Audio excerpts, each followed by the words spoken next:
Song Ran did not know what was going on with him. She smiled and said, "Are you two touched?" "I'm touched." The two of them returned to the West Room and prepared to sleep.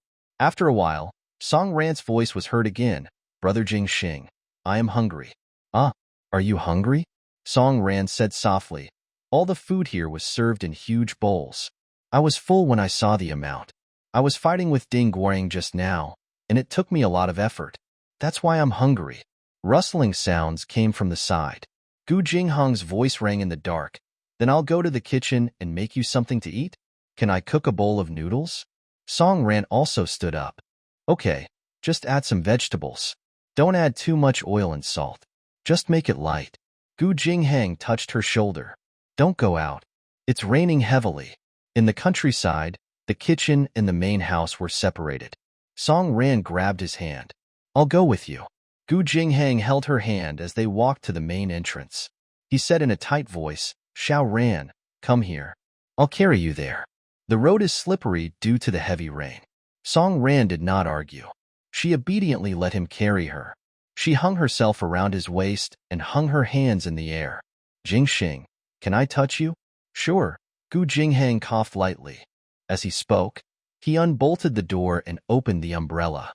The moment the door opened, the sound of the rain instantly became louder.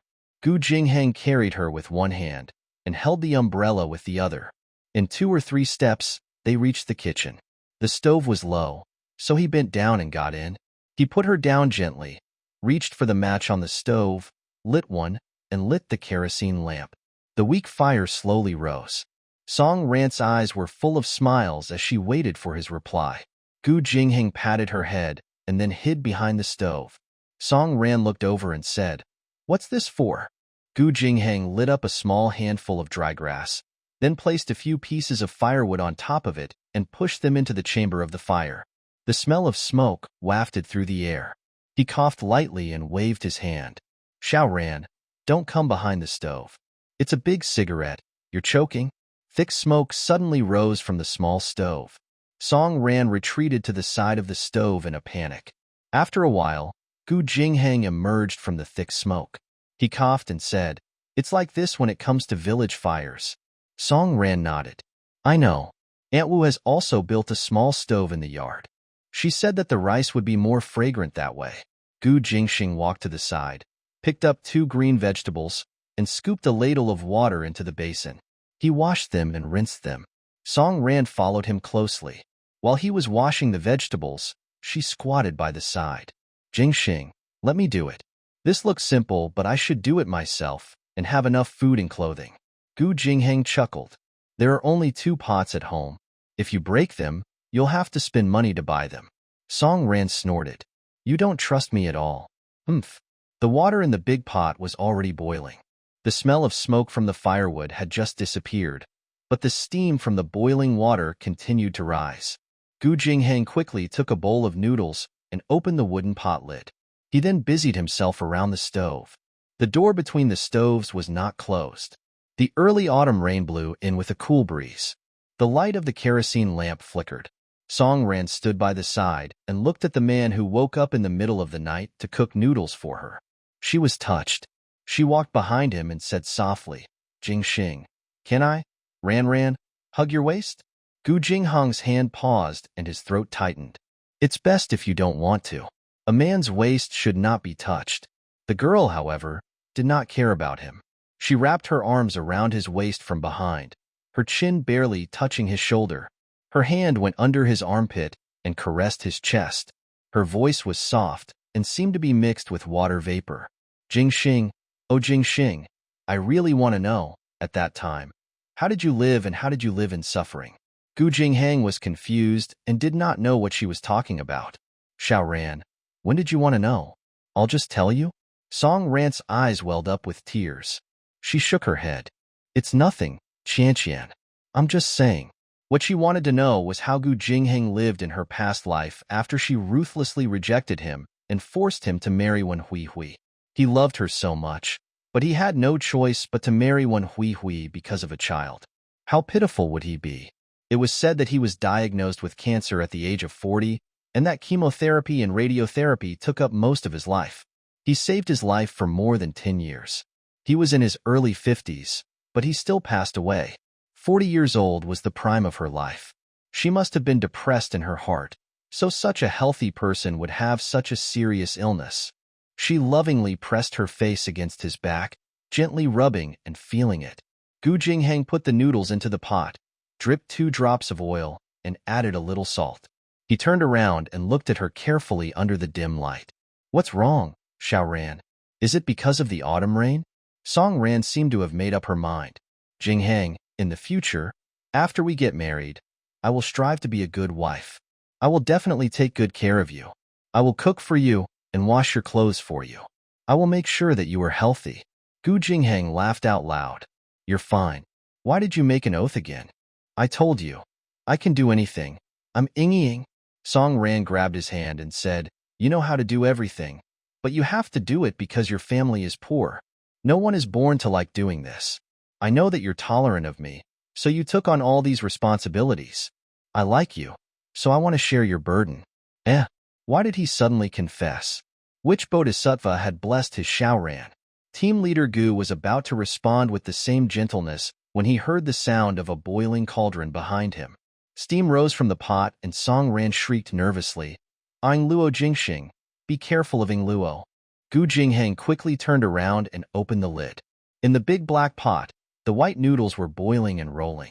He chuckled and said, You want to cook for me when you're so flustered? I'm afraid you're going to tear down the kitchen. Song Ran felt embarrassed for making such a big fuss. You're underestimating me. I'm very smart. It's just that I haven't learned it since I was young. If I were to learn it, I'd definitely be able to understand it with just a little bit. In her past life, even after Shan Mingfeng had driven her out of the Song family, Aunt Wu had still followed her around, taking care of her and serving her. She was considered a poor young lady. Even when she was so poor that she could not even afford her medical expenses, she had never done any household chores. Therefore, she was indeed lacking in this aspect. Gu Jingheng's voice was filled with love. Okay. Our Ran is smart. She can learn it quickly. We'll talk about it in the future. Her fingers were tender, white, and beautiful. They should not be used for housework. He was a man and should take care of women, not to mention that this woman was a treasure in his hands. He really didn't feel that cooking or washing clothes was a bit hard. He was willing to do all these for her. Wasn't it only right? When the noodles were almost done cooking, Gu Jingheng placed the vegetables into the pot and covered the lid slightly. After a while, the light and refreshing vegetable noodles were ready. There was not even a dining table in the kitchen. There was only a small stool. Gu Jingheng asked her to sit down and eat. Song Ran sat on it and ate with relish. Gu Jingheng laughed and said, You said that you don't have any appetite when you see our food served in big bowls. I'm the opposite. When I go to your house to eat, you always serve small plates with a small piece in the middle. The rice bowl is only 1/3 of the size of my house. I didn't dare to eat to my heart's content during the 2 times I came to your house. I'm afraid that your father will think that I'm a hungry ghost from somewhere. Song Ran was surprised. Then you're the one who ran. Team leader Gu looked at her pitifully. Yes, I haven't had enough to eat the few times I've been to your house. Gu Jingheng, are you an idiot? Song Ran was annoyed. Do you have to tell me if you're hungry? I'm afraid that you'll despise me, Gu Jingheng said with a smile. After all, she had once expressed her disdain for him because he was from the countryside. Song Ran stared at him helplessly and sighed. She seemed to have made up her mind. I'll ask Aunt Wu to prepare a huge set of cutlery for you when we get home. You can use the largest one when you come to my house in the future. You can eat as much as you want. Gu Jingheng could not help but laugh out loud. Will it scare your father? You don't have to care about his feelings. Song Ran waved her hand. And NBSB. Anyway, her father was a person who despised the poor and loved the rich. He did not like Gu Jingheng that much, so she did not care to please him. It would be a waste to please him anyway. She might as well let herself be happy and comfortable. Gu Jingheng was touched. He stared into her eyes and said, All right, he said. The night rain was drizzling, reflecting the dancing flames. In the small kitchen, there was a lot of ordinary, and warm life. The next morning, in Haicheng, when Hui Hui walked to the entrance of the second institute with eyes full of anger, she waited at the train station of An City for a day and a night before she was sure that she had really been dumped. Song Ran, that BTCH. She had to find Shirley to get Gu Jinghong's address. When the train arrived at An City, she heaved a sigh of relief. However, she did not expect that the people who got out of bed were not Gu Jinghang and Song Ran, but two strangers whom she had never met before. She panicked and grabbed the tall man's shirt. Where's Gu Jinghang? What about Song Ran? What was going on? Why are you guys the ones sleeping below me? The man pushed her hand away. My fellow townsman asked me to switch beds with him. I don't know what you're talking about, he said. After that, the man led the woman away. When Hui Hui took a long time to calm down before she was sure that Gu Jinghang and Song Ran had really shaken her off. She gritted her teeth in anger. She waited at the train station for a long time, thinking that Gu Jinghang and the rest might take the train behind them, but they were nowhere to be seen. Only then did she give up. She knew that they had deliberately avoided her. They would never wait until they died. Only then did she hail a ticket back to Haicheng and rush to the two universities without stopping. Shirley from the Second Research Institute must have known Gu Jinghong's exact address. She did not believe that Song Ran would dare to instigate Gu Jinghang to leave her behind. She would definitely go and cause trouble for Song Ran. She anxiously waited at the entrance of the Second Institute. Not far away, Shirley ran over in a hurry. When Hui Hui quickly tidied her hair and clothes, making a wronged expression, Shirley walked closer and saw Wen Hui's red eyes. He was a little nervous. Hui Hui, what's wrong? When Hui's tears fell, the timing was so accurate that it made people clap and cheer. She pouted and said aggrievedly, Team Leader Gu and Xiao Ran have returned to their hometown. Shirley nodded. Yes, that's right. Jinghang went home to help his second aunt harvest the rice. He brought Song Ran back with him. When Hui Hui wiped her tears and said in a soft voice, Ran's father was worried about her and asked me to go with her. I was already very upset. You know that I like Jinghang. I have tried my best to hide my feelings and agreed to go with Ran to take care of her, but Xuanji can't do it. Did you go to An City with them? Shirley's expression darkened. When Hui Hui looked even more aggrieved. I did. Ran's father asked me to go, and I couldn't even turn him down. But Shu Shu and them, they abandoned me. They left me alone at An City's train station in an unfamiliar place. I was scared to death at that time. How could they do this to me? When Hui Hui was crying like a pear blossom bathed in rain, looking very pitiful, Shirley cursed. Gu Jinghang, that rascal. He's such a jerk. You're a young lady, and you're not familiar with this place. How could he do such a thing? When he comes back, I'll definitely give him a good scolding or beat him up for you. When Hui Hui quickly reached out to wipe her tears. Team leader, sure. I'm afraid that Ran's father will blame me. So, Ran, I still want to go to An City and find them. Shirley was in disbelief. They've already treated you like this. They're so ungrateful. Why do you still want to take care of Song Ran? You? Why are you doing this, Ingluo? When Hui Hui lowered her eyes and looked aggrieved. I've promised Xiao Ran's father. I can't go back on my word. Then how are you going to get there? Shirley could not understand. When Hui Hui sniffled. That's why I'm here. I want to ask you if you know the address of Team Leader Gu's old home. Shirley was at a loss. He touched his head. I really don't know. I only know that he's from An City. When Hui Hui was anxious. Don't you guys have a more specific address when you're talking? She asked. No, we really haven't. Shirley shook his head. When they talked about the sky, they would at most mention the name of the county. Everyone came from all over the world, and the place was too small. No one had heard of it, so why would they mention it? When Hui's tears came as she wished. Any man would not be able to bear to see her anxious and helpless look. Shirley quickly consoled her. Don't cry. Don't cry.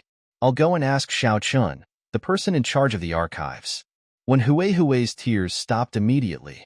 Thank you, team leader sure. Shirley led her to their office. In front of a single-story house with red bricks and green tiles, Shirley whispered, Wait for me here. I'll go in and ask. Okay. When Hui nodded.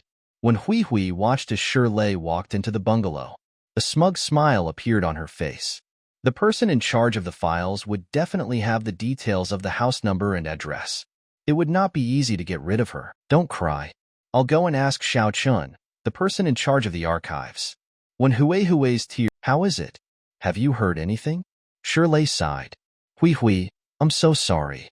Xiao Chen does have Jinghong's address, but she's not willing to tell us. Why won't you tell me? When Hui Hui asked anxiously. It's the archives department, Shirley explained. The higher UPS asked them to keep it a secret. They can't reveal anyone's information. In fact, Shirley did not even ask. He was interested in Wen Hui Hui and would not send her to Jinghong's old home as she wished. If Wen Hui Hui knew about it, she would probably curse Song Ran to death for picking a couple out of the blue. When Hui's expression turned ferocious. How can she be so stubborn? This home address isn't your top secret. What's there to keep it a secret? Let me go talk to her. And NBSB, Shirley stopped her. Hui, you can't break the rules on our side. When Hui was suddenly jolted awake. She had almost let Shirley see her fierce side just now. She was so scared that she broke out in a cold sweat. In the future, Shirley would still be her capable helper. If she made Shirley dislike her now, she was afraid that her future would be even more difficult. Although she was extremely unwilling, she really had no way to go to Gu Jinghong's hometown to please his parents this time. She ran her fingers through her hair and made a guilty expression. Team leader, sure, I'm sorry. I've lost my sense of propriety. I almost forgot that this is a research institute. I'm sorry to have put you in a difficult position. Shirley immediately felt apologetic for his stiff tone. It's fine. You don't understand these things, so it's inevitable to be anxious.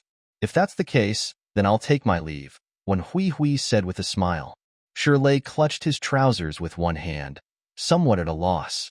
Then, if Ran and Song Ran's father blame you, you have to make things clear, okay? Just say that they left you behind on purpose and don't take everything on your own head. When Hui lowered her eyes and shook her head slightly. We'll talk about it when the time comes. With that, he turned around and left. Shirley cursed a few more times. When Gu Jinghang returned, he would definitely give that grandson a proper greeting. He was such a jerk. In city, Xinxiang village, early morning Song Ran was lying on the bed with her man on the floor beside her. The rain outside the window had stopped. Occasionally, raindrops fell from the tiles on the roof. There was a water tank outside the window, and the water dripped into it. The slightly cold early autumn made people unconsciously hold their blankets tightly. Let's go back to sleep. The man on the ground sat up. Song Ran's voice was a little hoarse. Jinghang, it's still early. It's only 5 o'clock. Let's sleep a little longer. Gu Jinghang folded the thin blanket neatly and replied softly, No, I have to work in the fields. The earlier I finish, the earlier I leave. Song Ran knew that he felt that she had been wronged and wanted to take her away as soon as possible. She was touched. Why don't you teach me? I'll cut it with you. It'll be faster this way. Gu Jinghang burst out laughing. Song Ran panicked and kicked him gently. What do you mean by that? What are you laughing at? Gu Jinghang folded the blanket on the floor and placed it in the cupboard at the side. He turned around and smiled at her. Trust me, I can harvest half an acre of land in the time I take to teach you. Song Ran picked up a small pillow and threw it at him. You're looking down on me too much. Gu Jinghang caught the pillow and smiled at her. Xiao Ran, if you're tired, you can sleep a little longer. Song Ran immediately jumped up. I'm not sleeping anymore. If she slept with him too much, she would be charged with another crime. How would she dare to sleep with him? When the two of them were having breakfast, the village's big horn sounded again. The fragrance of the flower basket listened to me sing. They arrived at Nanawan. Nanawan is a good place and a good place. After singing for a while, the familiar voice of the village leader sounded again.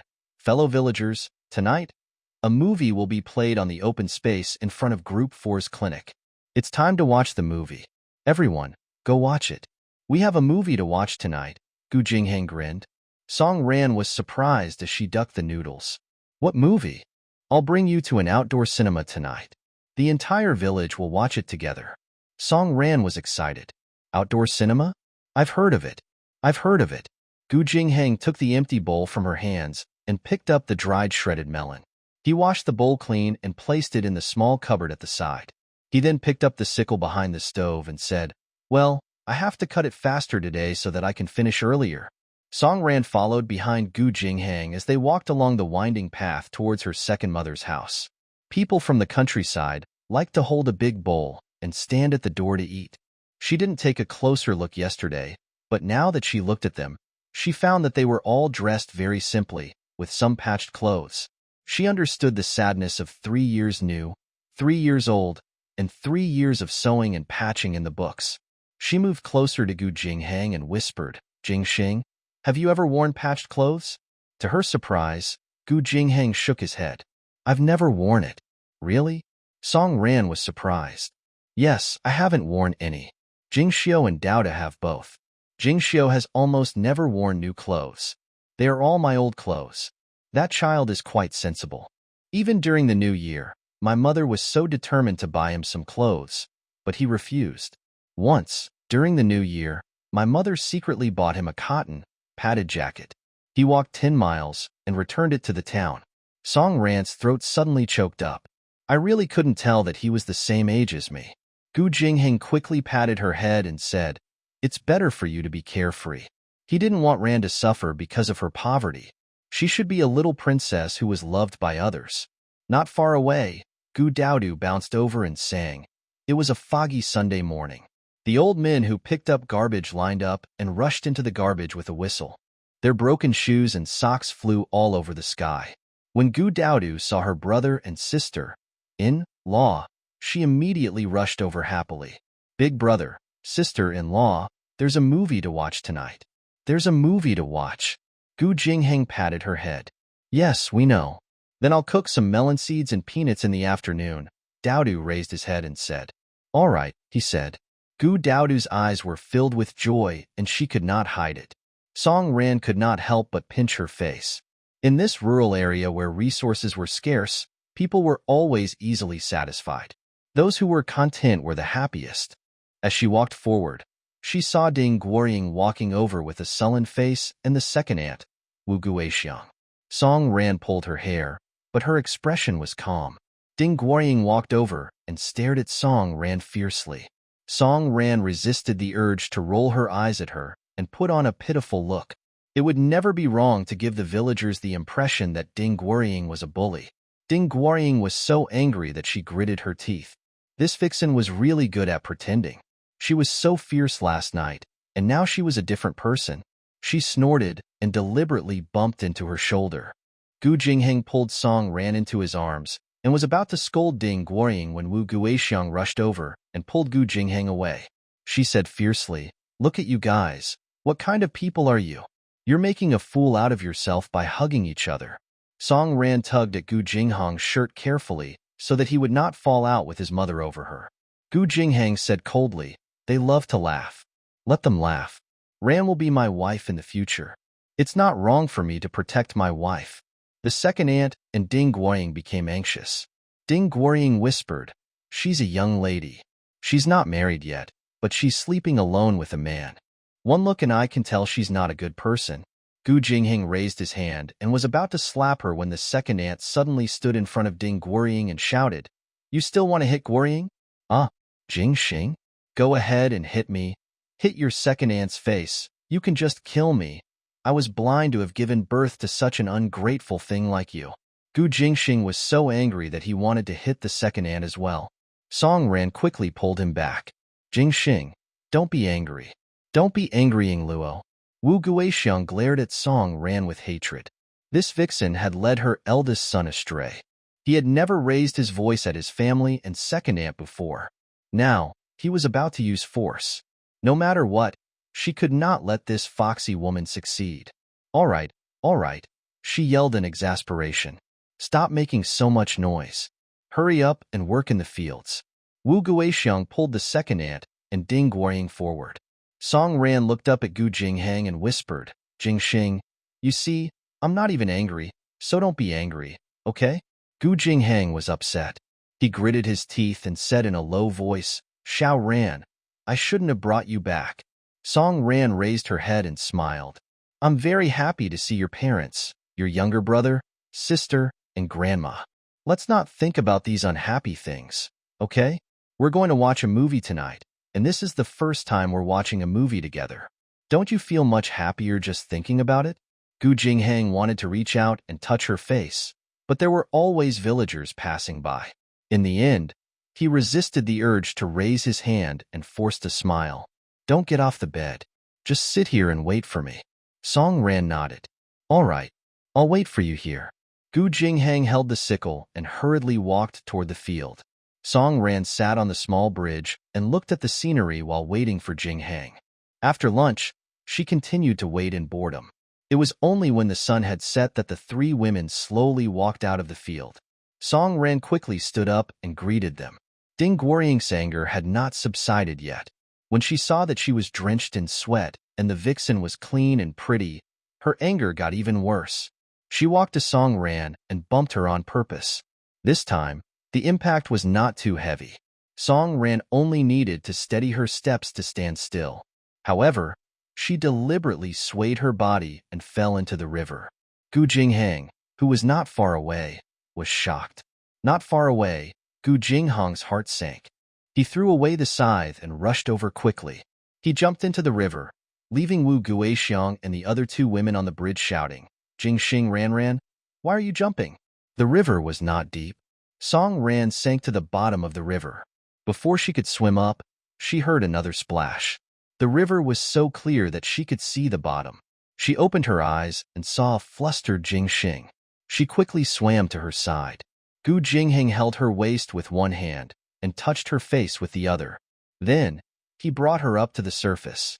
The entire process only took a few seconds before the two of them surfaced. Gu Jinghang looked at the person in his arms in panic. Ran, are you all right? Song Ran spat and quickly smiled. Jinghang, I'm fine. I can swim. Don't be afraid and don't be angry. At that moment, she could really feel Gu Jinghang's nervous and trembling emotions. Gu Jinghang's heart ached. At this point, she was still trying to make him not be angry with the woman on the bridge. He hugged her and walked along the stone slabs of the small dock. The two of them were dripping with water as they went ashore.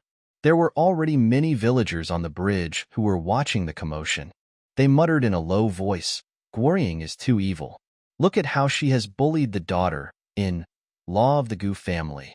The corners of Song Ran's mouth curved into an imperceptible smile. This was the effect she wanted. Ding Guorying and the rest had already made their way to the dock. Gu Jinghang stood in place, raised his hand, and gave Ding Guorying a tight slap across the face. This slap was so sudden that Ding Guorying was stunned. After a while, she reacted and immediately went crazy. Mom, third mom, look, Jingxing hit me. He actually hit me. Just as the second aunt and Wu Guixiang were about to criticize Gu Jinghang, they heard Gu Jinghang say angrily, I'm going easy on you. If you dare to touch Xiao Ran again, I dare you. Ding Guorying was so frightened by his fierce look that she couldn't even speak.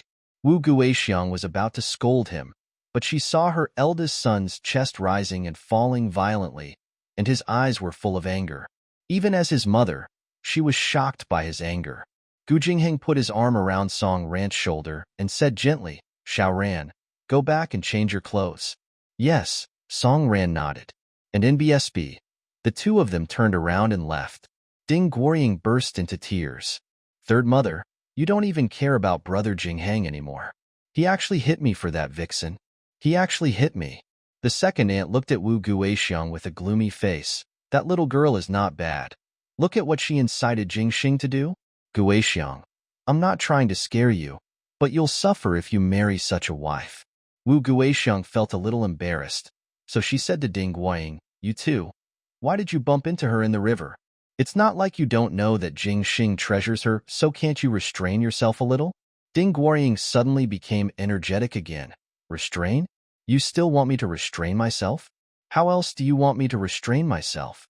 My man has been snatched away by someone else. How can I restrain myself? Wu Guixiang was a little unhappy to be yelled at by her. The second aunt quickly pulled Ding Guorying aside. How can you speak to third mother like that? Guixiang, don't lower yourself to her level. She just saw that girl sticking to Jingxing all day, and her mood is not very good. Wu Guixiang sighed. I know that she's in a bad mood, but Guorying, the more you act like this, the more Jinghang doesn't like you. Do you understand? You can't be so hot-tempered. Look at Song Ran. She's so soft with her words. You have to learn from her. Men fall for her, you know? Ding Guorying snorted. Bah, I'd rather die than learn from that vixen. Gu Jinghang returned home with Song Ran in his arms. Daodu was frying melon seeds in the kitchen.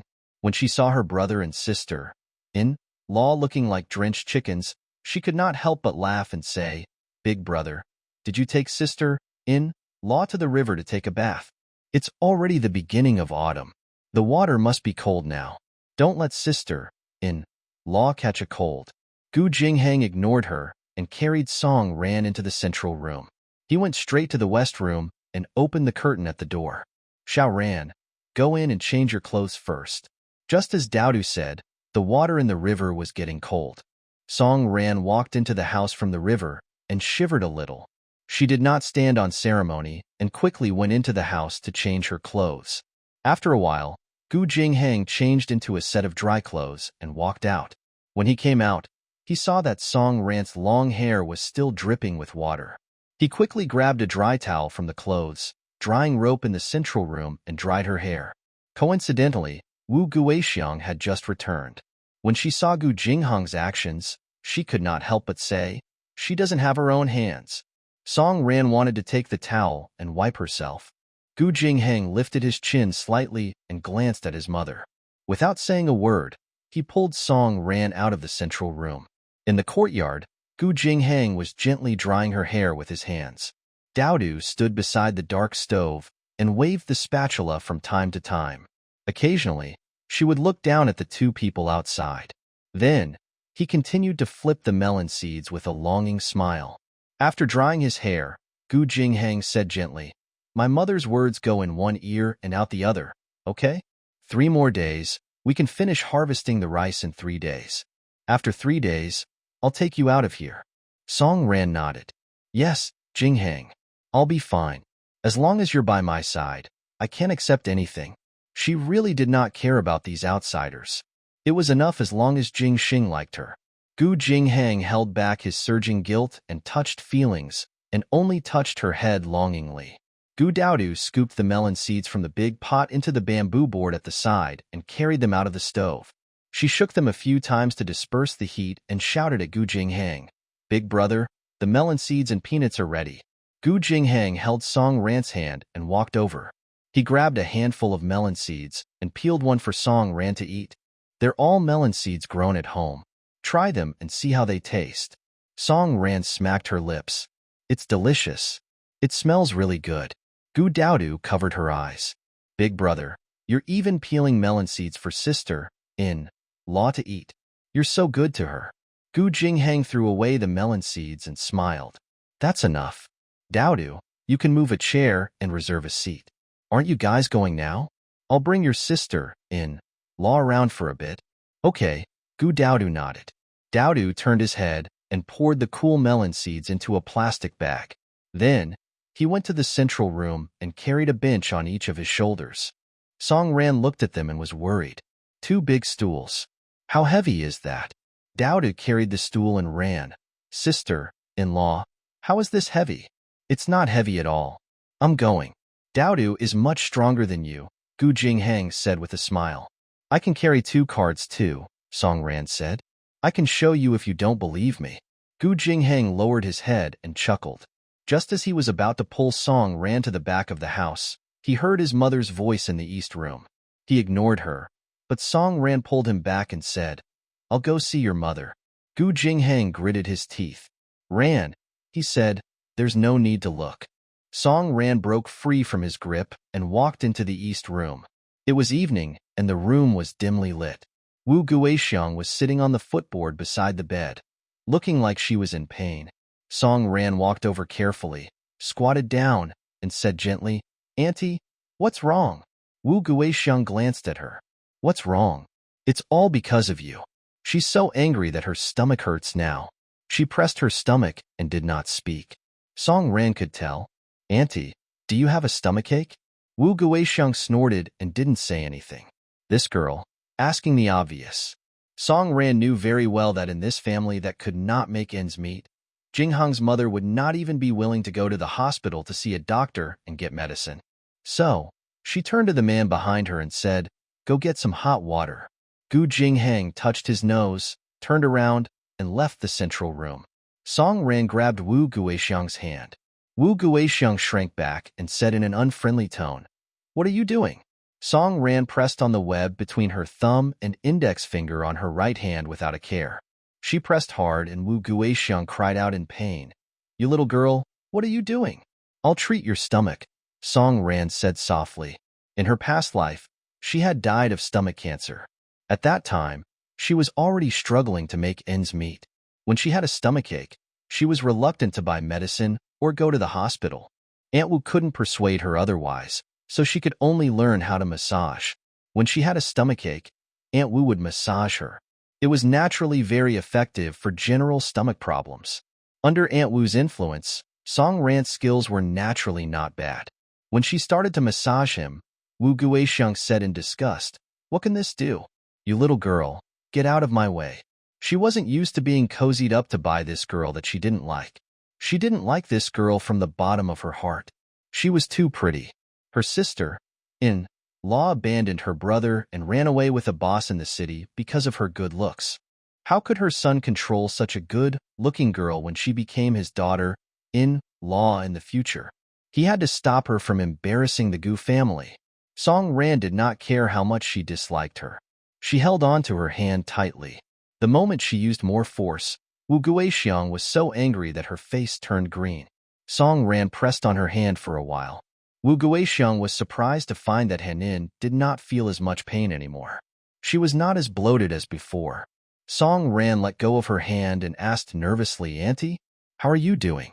Wu Guixiang looked at Song Ran, who was speaking softly in front of her, and thought of the fierce Guo Ying. She suddenly felt that it was understandable that her son liked such a person. That's right, she was good looking and had a good temper. Even a fool would know who to choose. However, her face was still very fierce. "You're hurting my hand. You little girl, don't you know how to hold back?" Gu Jinghang, who came over with a cup of hot water, was furious. He put the cup down heavily and said coldly, "Mom, Ran was kind enough to treat your illness. Didn't you always ask me to repay second aunt? Why don't you know how to be grateful?" Wu Guixiang felt a little embarrassed, but she didn't change her mean attitude. "Did I beg her to treat my illness?" In actual fact, her tone had softened. She knew that she was being unreasonable and throwing a tantrum. However, as an elder, she could not bring herself to say thank you to Song Ran. Gu Jinghang gritted his teeth and clenched his fists tightly. However, the unreasonable woman in front of him was his mother. He could only endure it. He pulled Song Ran out of the house and walked towards the back of the house. There was a small bridge behind the house. The river was still clear, and reeds were planted on both sides.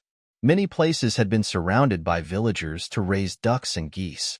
After crossing the small bridge, there was a small winding path with various melons, fruits, and vegetables on both sides. The vegetable field was next to the paddy field. It was getting dark, and the farmers in the fields were all walking back in twos and threes.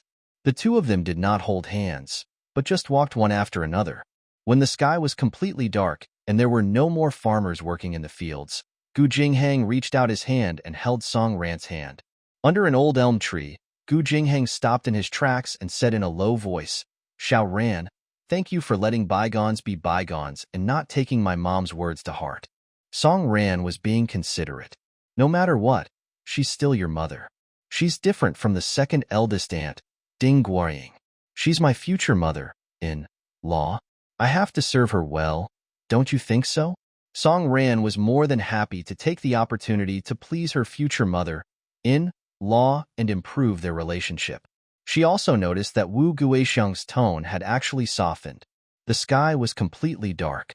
Gu Jingxing looked at the person leaning against the tree with a moved expression. He could not hide his excitement when he saw such an understanding, considerate, and generous Xiao Ran. Gu Jinghang reached out and pinched her chin. Her face suddenly enlarged. This bad man. When they were in Haicheng, he only kissed her lightly and stopped there. Well, now that he was in his own territory, he was insatiable and King shameless. He should have known that if this man was really a good person, how could he have climbed to that position? He had no background, no backing, and if he was not shrewd, how could he have become the captain? And how could he have been appreciated by Chief Liang? All along, she had underestimated him. He had hidden himself too well. What honest man! It was all a disguise. It was all on the surface. Now that she had discovered his true colors, she could no longer escape. All of a sudden, there was a rustling sound in the grass. Song Ran panicked and clenched her teeth. Gu Jingheng grunted, and the taste of blood filled his mouth. Song Ran was flustered.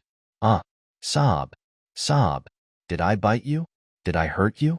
Gu Jingheng covered his mouth. He could not say anything. He licked the root of his teeth, and the taste of blood in his mouth became worse. The little girl's bite was not light. It could be considered as a punishment for his rudeness and impetuousness. Song Ran quickly grabbed his hand. Open your mouth. Let me see. It's so dark, Gu Jingheng mumbled. What can you see? Did I hurt you? Song Ran gently wiped his lips. And NBSB, Gu Jingheng spat out a mouthful of blood. He endured the pain and said in a low voice, It's okay. It's okay. I scared you. I ran. Song Ran was still sitting on his lap. She leaned forward and said, I wasn't scared by you. Something was moving in the grass behind you. Gu Jingheng turned around and saw that the thing had suddenly jumped to the side. Under the moonlight, she could only see its bright eyes, which reminded her of a wolf. Song Ran was so frightened that she shivered. It's a weasel. It'll be fine. This thing is extremely sensitive, but it's afraid of people. It won't bite. Don't worry. Song Ran heaved a sigh of relief, and her beating heart gradually calmed down. Who's scared? It's just a weasel. What's there to be afraid of? After she finished speaking, she walked forward and smiled to hide her embarrassment. Gu Jingheng quickly went up to her and put his arms around her waist. Xiao Ran has turned in the opposite direction. Song Ran's eyes widened. She was too f-king embarrassed to face anyone. Music started to play from the west. The small village was pitch black, and only that area was brightly lit. It seemed like the movie was about to start. Gu Jingheng tightened his grip on her hand and interlocked his fingers with hers. Ran, we can go now. Song Ran quickly reached out and touched her burning face. She lowered her head and followed him to the clinic. When the two of them arrived at the clinic, Song Ran realized that it was really crowded and lively. The lights covered the moon and the place was bustling as if it was the new year. It was the first time Song Ran had such an experience. All the gloominess was swept away. She followed closely behind Gu Jingheng and squeezed through the crowd. When they found Daodu in the crowd, they saw Ding Guoying sitting calmly behind Daodu. Gu Jingheng's face darkened. He glanced at Gu Daodu. Daodu's face was full of grievance. She stood up and whispered to her brother. Sister Guoying insisted on putting the stool behind me. I had no choice. Gu Jingheng gritted his teeth and asked, What can you do? She put the stool behind you. Can't you move to another place? Big brother, this is the best seat, Gu Daodu said, feeling wronged. Grandma Gu sat next to Daodu and waved at him. Jing Xing, sit. Gu Jingheng had no choice but to bite the bullet and sit beside Daodu with Song Ran. He felt as if there was a dagger on his back. Ding Guoying was sitting right behind him, and she could see everything that they were doing. Gu Jingheng was really angry but had no place to vent his anger. He then pushed Daodu's head and said, You can't do anything right, but you can ruin things. Daodu was holding a bag of melon seeds and happily eating them. He looked at her brother with an aggrieved expression. Brother, what are you doing? Why are you the same as Mom? Speak of the devil. Wu Guixiang and Gu Weigua also walked over, and the two stools were instantly filled with people. Gu Jingheng suddenly had no other thoughts. Let's watch the movie. Let's just watch the movie in peace. In the row, they were Gu Weigua, Wu Guixiang, Grandma Gu, Daodu, Gu Jingheng, Song Ran, followed by Ding Guoying and the second aunt. Yes, it was lively, very lively. Song Ran felt that everything was very novel. The screen was huge and bamboo poles were inserted into the mud on both sides to support the screen. There was an obvious static sound coming from the projector and two staff members were adjusting the straps. The children were as happy as if they were celebrating the new year. They ran around in the open space. There were many people. Hundreds of people surrounded the small open space. The people sitting in the back row could not see them, so they simply stood up. After that, when standing up was not enough, They climbed up to the tree trunk, haystack, and roof. Everyone had a happy smile on their faces. This feeling was really good. It made him feel fulfilled. It was such a precious experience for the whole family to come out and watch a movie during the rest of the busy farming day. Dowdu tilted her head and walked past her brother. She said to Song Ran, "Sister-in-law, I'm only the happiest on 2 days of the year. Can you guess which 2 days it is?" Song Ran also stuck her head out and smiled at Dowdu. "Yes, Ingluo, I don't know." Dowdu shook his legs and laughed. "One day is when the movie is being played in the village. The other day is my birthday because my mother won't scold me on that day." Song Ran patted her head. "That's good. That's good." Images began to appear on the big screen. The farmers had sweat towels wrapped around their heads, cloth strips tied around their waists, and simple handguns in their hands. It was obvious that they were from a war film. The side account was blown, and the title of the film was lit up. Tunnel Battle Kasaya Dowdu handed over the plastic bag that contained the melon seeds. "Sister-in-law, have some melon seeds. If you're thirsty, there's water here. I brought everything." Song Ran grabbed a handful of melon seeds and began to watch an outdoor cinema with the other villagers. It was pitch black all around, and only this place was bright.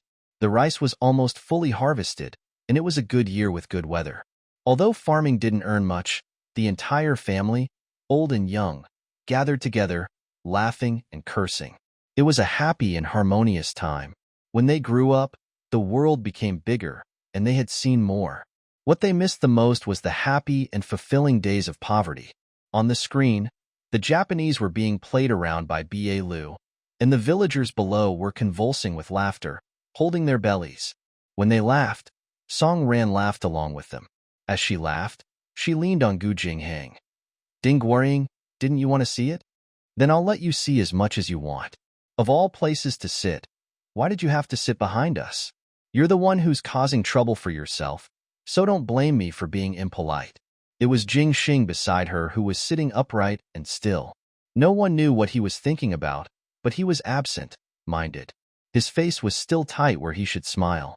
Ding Guoying sat at the back and looked at Song Ran, who leaned on Gu Jinghang from time to time while laughing. She was so angry that she gritted her teeth. What a slut. She leaned on men all the time, and only knew how to have fun all day long. Gu Jinghang naturally knew that Ding Guorying was watching their every move from behind. The feeling of being watched made him very angry, but he had no way to vent it. Weren't they just like this? She wanted to dictate his life just because she had done him a favor. Grandma, who was beside him, pulled Gu Jinghang's hand. Gu Jinghang quickly turned his head over. Grandma whispered something to him, and Gu Jinghang stood up with Song Ran. "Ran, Grandma is going back. Let's send her back." Song Ran was engrossed in the show and waved her hand. "It's fine if you give it to me." Gu Jinghang's eyes narrowed. Someone behind him was already getting impatient. "Why are you standing up? He's blocking us." Gu Jinghang quickly bent over and held Song Ran's hand. "Let's send Grandma off together." Before Song Ran could say anything, Gu Jinghang had already dragged her away. Gu Jinghang supported his grandmother with one hand and held Song Ran's hand with the other. As they walked out of the crowd, the whole world seemed to have frozen. "Jinghang, your wife doesn't understand what you mean." Grandma laughed at the side. Gu Jinghang shook his head and dragged Song Ran forward. The two of them sent Grandma back home and then went back and forth. The night breeze, the muddy road, the water vapor in the river, and the fragrance of rice that filled the mountains and fields decorated the night in the small village. Gu Jinghang sighed. The first 24 years of his life were all in vain. The two of them rushed back to the screening area. Song Ran stretched her neck and was about to jump into the crowd when Gu Jinghang pulled her back. Song Ran turned around and looked at him. "The second movie is a wuxia movie. It's even better." Gu Jinghang pointed at the white orchid tree at the side. This tree was the furthest away from the screen, and no one was on it. "Xiao Ran, let's climb up the tree and take a look, shall we?" Song Ran looked up and saw that the tree was as tall as a 2-story building. The branches were very low, and she could climb up without much effort. This position was blessed by the heavens. As soon as she nodded, Gu Jinghang was overjoyed. He quickly carried her up the tree and stepped on the trunk himself to stand on it. The view here was unique and isolated from the others, as if it had become their private open-air cinema. The lush white orchid tree became a natural shelter. Gu Jingheng leaned against the tree trunk and reached out to pull Song Ran into his arms. It didn't matter what the wuxia movie was about. The second half of the movie, which had lasted for an hour and a half, seemed to have ended in a whoosh. Song Ran was about to go down when Gu Jingheng stopped her. Xiaoran, let's stay here for a while. We'll leave after they've left. Song Ran's heart was in her mouth. We'll be discovered. They'll think we've done something shameful.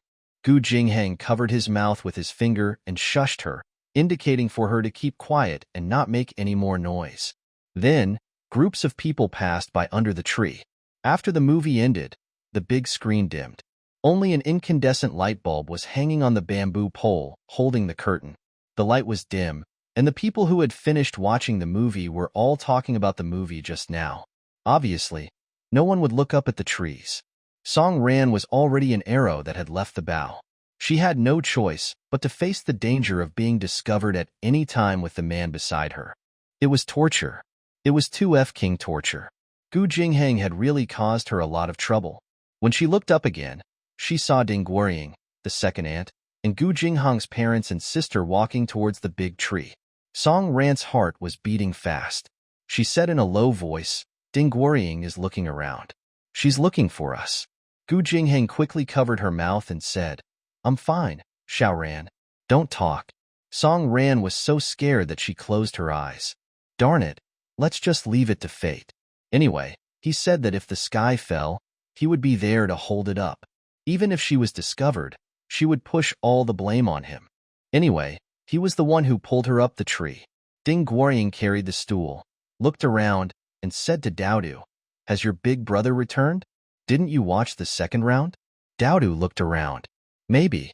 I didn't see them. He said, Guixiang, I've heard a lot of things about you.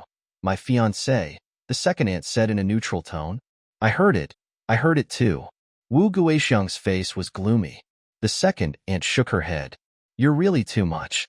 You haven't even married him, and you're already letting him sleep in the same room. Why are you so muddled? Wu Guixiang spread her hands. Jingheng, that child, really has a lot of ideas. Sometimes, I don't even dare to disobey him. The second aunt was anxious. Why don't you have your own opinion? You are his mother, the mother who gave birth to him and raised him. No matter how successful he is, he has to listen to you. He has to listen to you alone. Oh, this young lady has not even married into the family and he is already ordering Jing Xing to give you face. In the future, what will you do? I really don't care about you. Wu Guixiang felt a little embarrassed. All right, I got it. The second aunt did not let him off. Don't just say yes. I'm telling you, you're an elder, so you have to act like one.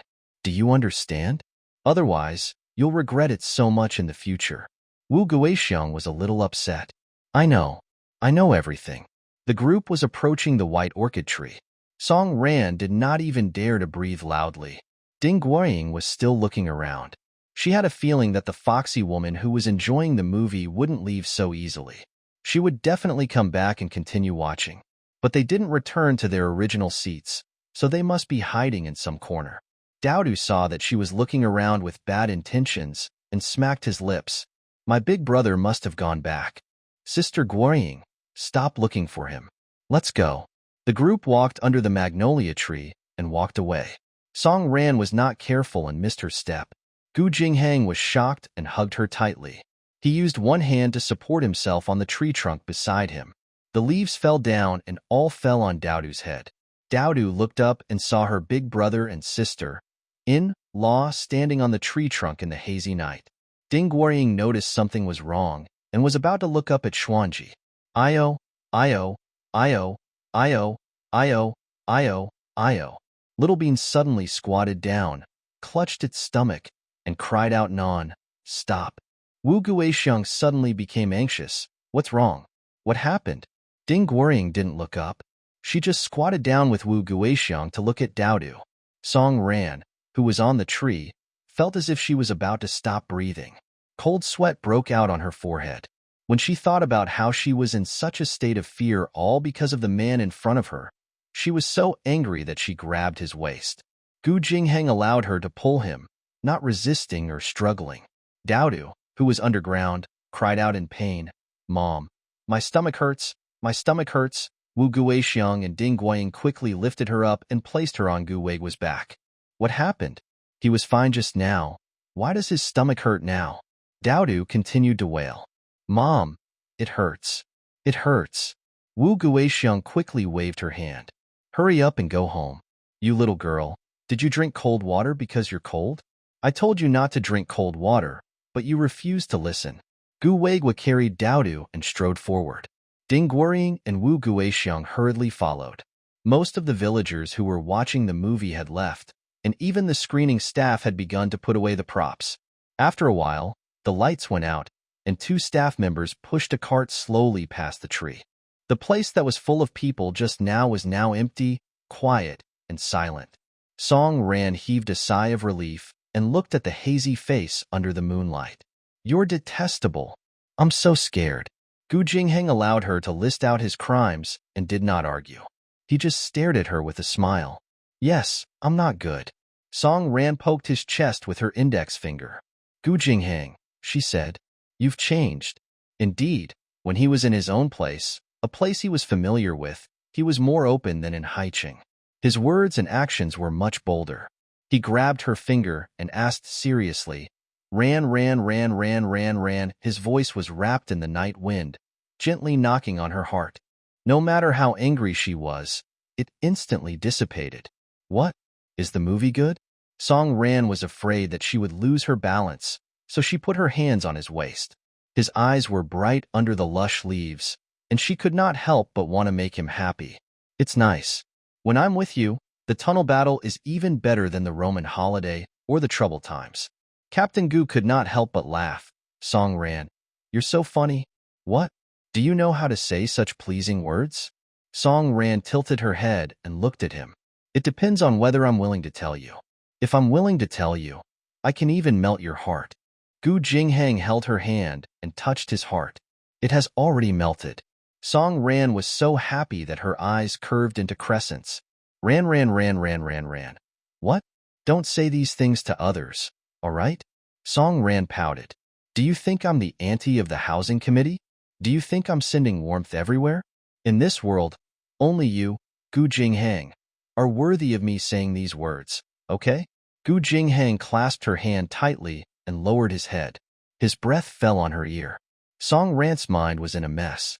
Ran Jingheng, Ran. Should we go down? Gu Jingheng held her hand and carefully walked down the tree trunk. When the group of people arrived home, Ding Guiying looked around. Why is Jing Xing not at home? Still not back? The 2 of them must still be at the clinic.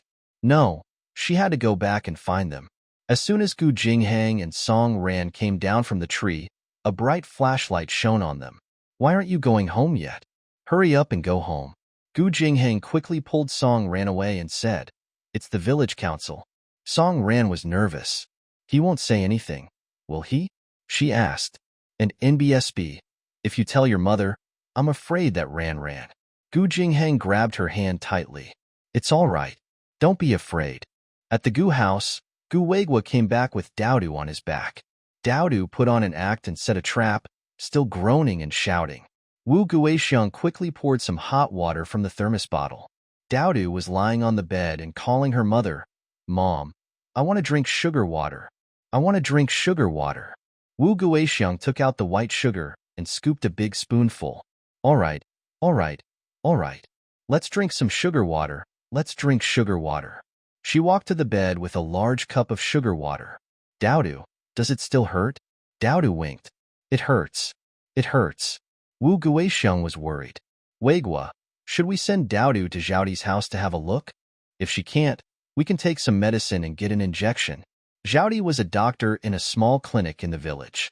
When Daodu heard that he had to take medicine and get an injection, he was so scared that his face turned pale. He quickly sat up. Mom, there's no need for that. You need to pay for the injection. Wu Guixiang glared at her. You little girl, your health is not good. How can you bear it? You should spend money when you need to. Daodu was anxious. Then, Mom, you coughed for half a month last time. Didn't you not go to the clinic to get medicine? He asked. Wu Guixiang gritted her teeth. You wretched girl. You dare to talk back again. Gu Weigua snorted. That's enough. You're still lecturing her at this point. Daodu held his stomach and hurriedly said, Mom, it doesn't seem to hurt as much anymore. Give me the sugar water. It might not hurt anymore after I drink it. Wu Guixiang quickly blew on the cup and handed it over. Daodu took the cup and drank it in big gulps. Wu Guixiang patted her back and said, It's hot. Drink slowly. Daodu drank the wine in one go, and after a while, he said happily, Mom, it really doesn't hurt that much anymore. Wu Guixiang looked at her doubtfully. Really? You little girl, if it hurts, don't hold back, understand? Daodu nodded and said, Mom, it really doesn't hurt anymore. I just drank some water from the well at night. Wu Guixiang took the cup and said angrily, I told you not to drink cold water, but you didn't listen. Do you still dare to drink it in the future? Daodu wiped his mouth. I don't want to drink anymore, Mom. I don't want to drink cold water anymore. Wu Guixiang heaved a sigh of relief. Wu Guixiang then realized that her eldest son and Song Ran were not back yet. Her face darkened. It's so late at night. Where are you going to hang out? Gu Weigua, just let them be. Jingheng will lead you. It'll be fine. Was Wu Guixiang worried about them? She was afraid of being seen by others. It was dark, and the two of them didn't go home. They might do something immoral. Other people must have thought so. The second aunt took advantage of the situation and began to sow discord again. I watched Jingheng grow up. He used to know the rules, but now, he has been led astray by this girl in the city. He doesn't come home in the middle of the night. Guorying said that they didn't watch the second movie. Who knows if they are hiding in some corner and doing some shady business. Wu Guixiang's heart was filled with sparks and her face was extremely gloomy. She immediately threw the matter of Song Ran curing her stomach out of her mind. No matter what, today's matter couldn't be settled. As a mother, if she didn't show some power, her son would be lawless. On the path, Gu Jingheng held Song Ran's hand and pointed at the rice field under the moonlight. Xiao Ran, look, does it look good? Song Ran leaned on him and nodded. It's very good looking. The golden paddy fields and the cold moonlight overlapped. The river was rippling, and the whole world was dark and quiet. The rules that seemed to belong to this backward village no longer existed at this moment. There was no need to care about them. The two of them walked along the narrow and winding path. The unharvested ears of rice fell on their bodies, and some dew got onto the legs of their pants. The sound of the wind brushed past her ears. The ground was so flat that she could not see the end of it. It connected to the low and dark sky in the distance. It was as if he wanted to take her and wander the world. She was just like a hermit in ancient times, living an ordinary life in the mountains. This kind of life made Song Ran feel at ease. It reminded her of the difficult life she had in her previous life. At that time, she thought that Gu Jingheng's wife and children were living a happy life together, leaving her to struggle and suffer in the abyss of suffering. Her hatred for him grew deeper by the day. On one hand, she resented him, but on the other, she refused his charity. That kind of life, just thinking about it made people feel fear and despair. And her Jing Xing had also lived his life in such suffering. She tightened her grip on Gu Jingheng's hand. She cherished it. She cherished this hard, one warmth and happiness. Brother Jingheng. In the darkness, a voice that spoiled the mood sounded. Ding Guoying was at the north side of the river, while they were at the south side of the river, in the paddy fields. The moment Gu Jingheng heard Ding Guoying's voice, he held Song Ran's hand and whispered, Xiao Ran, quickly squat down. Song Ran quickly knelt down with Gu Jingheng and whispered, Why is she so persistent? She clearly knows that you don't like her, but she's still so persistent. How annoying. Gu Jingheng did not say anything. He only raised his head slightly and guarded against Ding Guoying. Ding Guoying shouted twice, and the neighbor by the river opened the door. Guoying, what are you shouting for? Eldest uncle, have you seen Jing Xing? I think she passed by my house just now. I didn't notice where she went. That uncle had clearly just greeted Gu Jingheng. However, Ding Guoying's notoriety was widely known, and the villagers also felt that Ding Guoying was not worthy of Gu Jingheng, so they could not be bothered with her. Song Ran's act of being weak was starting to show some results. Oh, then I'll keep looking. She saw Ding Guorying getting on the bridge and walking towards the south of the river. Song Ran was so scared that she almost cursed. She was like a ghost that could not leave. She was really like a ghost. This Ding Guorying was really good at scouting. She knew that Song Ran, who came from the city, liked the scenery in the countryside. Therefore, a rice field with moonlight would definitely be the place her brother Jinghang would bring that vixen to. This was the right way to go.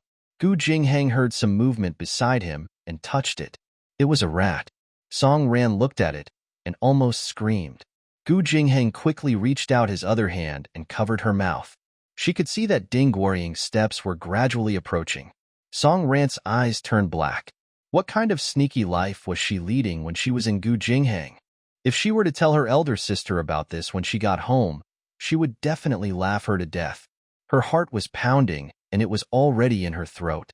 She could only hold Gu Jinghang's hand tightly. Ding Guorying's voice seemed to ring in his ear. "Brother Jinghang, come out. I can already see you." Just as Song Ran was about to stand up, Gu Jinghang held her down and let go of the rat in his other hand. The rat stumbled and fell toward Ding Guorying's feet. Although Ding Guorying was from the countryside, she was still scared when she saw rats and snakes. She screamed and ran away in a hurry. The second ant's voice came from the other side of the river. "Guorying, Guorying, you're home." Ding Guorying was scared out of her wits and followed her mother in a hurry. Song Ran only heaved a sigh of relief when she was far away from Gu Jinghang. She stared at Gu Jinghang resentfully. Gu Jinghang laughed and said, "She didn't see us just now. She was trying to trick us." He peeked out and realized that the person was gone. He quickly pulled Song Ran up. Without any hesitation, Gu Jinghang held her hand tightly and walked through the paddy fields, heading south. The dark sky drooped, and the bright fireflies lit up the sky. Insects flew, filling the sky. The two of them walked along the paddy field for a long time. It was as if they were the only two people left in the world. Behind her, the sky was filled with fireflies and the starry sky was reflected. It was like a painting. A breeze blew, and the cool air gradually rose. Gu Jinghang held her hand and said, "All right, let's go back. If we don't go back soon, my parents will probably come out to look for someone." Song Ran followed behind Gu Jinghang and walked back with him. The wind blew the ears of rice, the occasional croaking of frogs, and the low, starry sky. The two of them seemed to be walking slowly along the Milky Way. The romance of the 80s was simple and warm. When the two of them returned to their house, they saw Wu Guixiang coming out to welcome them. When she saw Song Ran, her face darkened. "Where did you go so late at night?" Gu Jinghang walked past his mother and ignored her. He walked straight into the house. Wu Guixiang was furious. "Did my words just fall on deaf ears? Jingxing, do you still know who you are? Don't you know that the people in the village have been talking about you these past 2 days? Why didn't you pay attention to your image?" Gu Jinghang frowned instinctively. "Mom, since you don't like Ran that much, I won't come back anymore. Is that okay?" Wu Guixiang was shocked and picked up the broom beside her. "What did you just say? What did you say? Your wings have hardened, right? You don't even recognize this family anymore, right?" Song Ran's eyes widened. Why was this man so impulsive when he was with his mother? He was just saying that he would try his best to convince his mother to accept her. Now that he was back, he was going against her again. Wasn't this making the situation worse?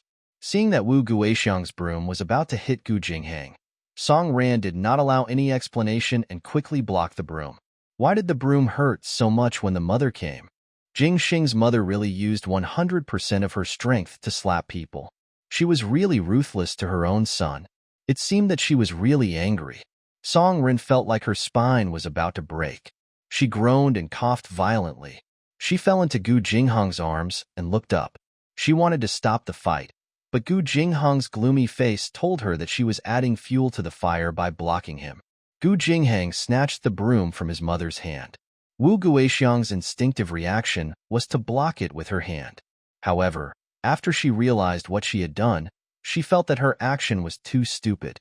"What's wrong?" she shrieked. "What's up? Are you still going to hit me?" Gu Jinghang slammed the broom on the ground and said, "Mom, are you done yet?" Wu Guixiang was so angry that her face was shaking. "You talk to me like this? Is this how you talk to your mother?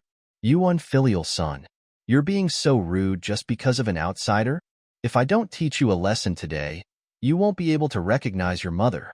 As she spoke, Wu Guixiang picked up the broom from the ground and whipped it at Gu Jingheng again. This time, Song Ran did not dare to block it. Gu Jingheng protected her and did not give her a chance to block it. The broom landed heavily on Gu Jingheng's back, but he did not make a sound. Does it hurt? Of course it hurt. It was very painful. His mother did not show any mercy. Each slap was heavier than the last. He felt that his skin and flesh were about to split open, and the pain went deep into his bones. Wu Guixiang gritted her teeth and said, "You're not coming back? Who taught you to forget your roots? This is your home, your roots. Can you not come back just because you say so? You unfilial son. I'm going to kill you today. Who taught you to say this?" In other words, she was certain that Song Ran was the one who incited him to break off relations with the family. Wasn't it this little girl who incited him? Her eldest son used to be so obedient and sensible. He had never rebelled against her. Now, he actually said that he would not come back. He must have been incited by that wretched girl, Song Ran, to forget his roots. Of course, she wanted to hit Song Ran too. However, her son was protecting the girl who was the culprit. Hence, she slapped her hand even harder. Gu Jingheng gritted his teeth and endured the beatings that were getting heavier and heavier. "I'm the one who decides my life." Wu Guixiang shouted even louder. "You're in charge? You're rebelling now? Are your wings tough? Do you think that just because you're a soldier and a small official, you can disregard your parents? Let me tell you, no matter how high your position is, even if you become a superintendent or a general, you will still be under my control. I am your mother for life." Song Ran could not calm down. Gu Jingheng's mother had hit him too hard. She could feel the pain in the man's muffled groans. His mother did not feel sorry for him, but she did. Just as she was about to stand up for Gu Jingheng, he hugged her tightly. He did not want Song Ran to stand up for him. She was his mother, and he should face her on his own. He took a deep breath, as if he had made up his mind. He slowly spoke to the people behind him. 6 years ago, when I decided not to continue my studies, why didn't you object so strongly?" Wu Guixiang froze for a moment and stopped what she was doing. Gu Jingheng continued, "Because my family is poor, I had to do that. Now, I'm in charge of my happiness for the rest of my life. Why are you so angry? Because you feel that you owe second aunt, so you need me to return the favor. I've said it before, I can work for the second auntie's family for the rest of my life. This is the only way I can repay a favor. Mom, am I your son? If I'm your biological son, why do you want me to marry someone I don't like and live an unhappy life?" Ran asked me if I had any regrets for not going to college. I told her that it was fine, but it wasn't. I was very regretful. I wanted to study. I wanted to go crazy. I sat on the bus from city to city. I was in a daze the whole time. After I got off the bus, I stayed at the station for the whole night. Looking at the admission letter from Haicheng Information Engineering University, I thought, why am I the eldest son? Why am I so sensible? Why do I have to stand out and support such a big family? I'm only 18. I squatted at the bus stop and cried the whole night. The broom in Wu Guixiang's hand fell to the ground. Her face turned red and white.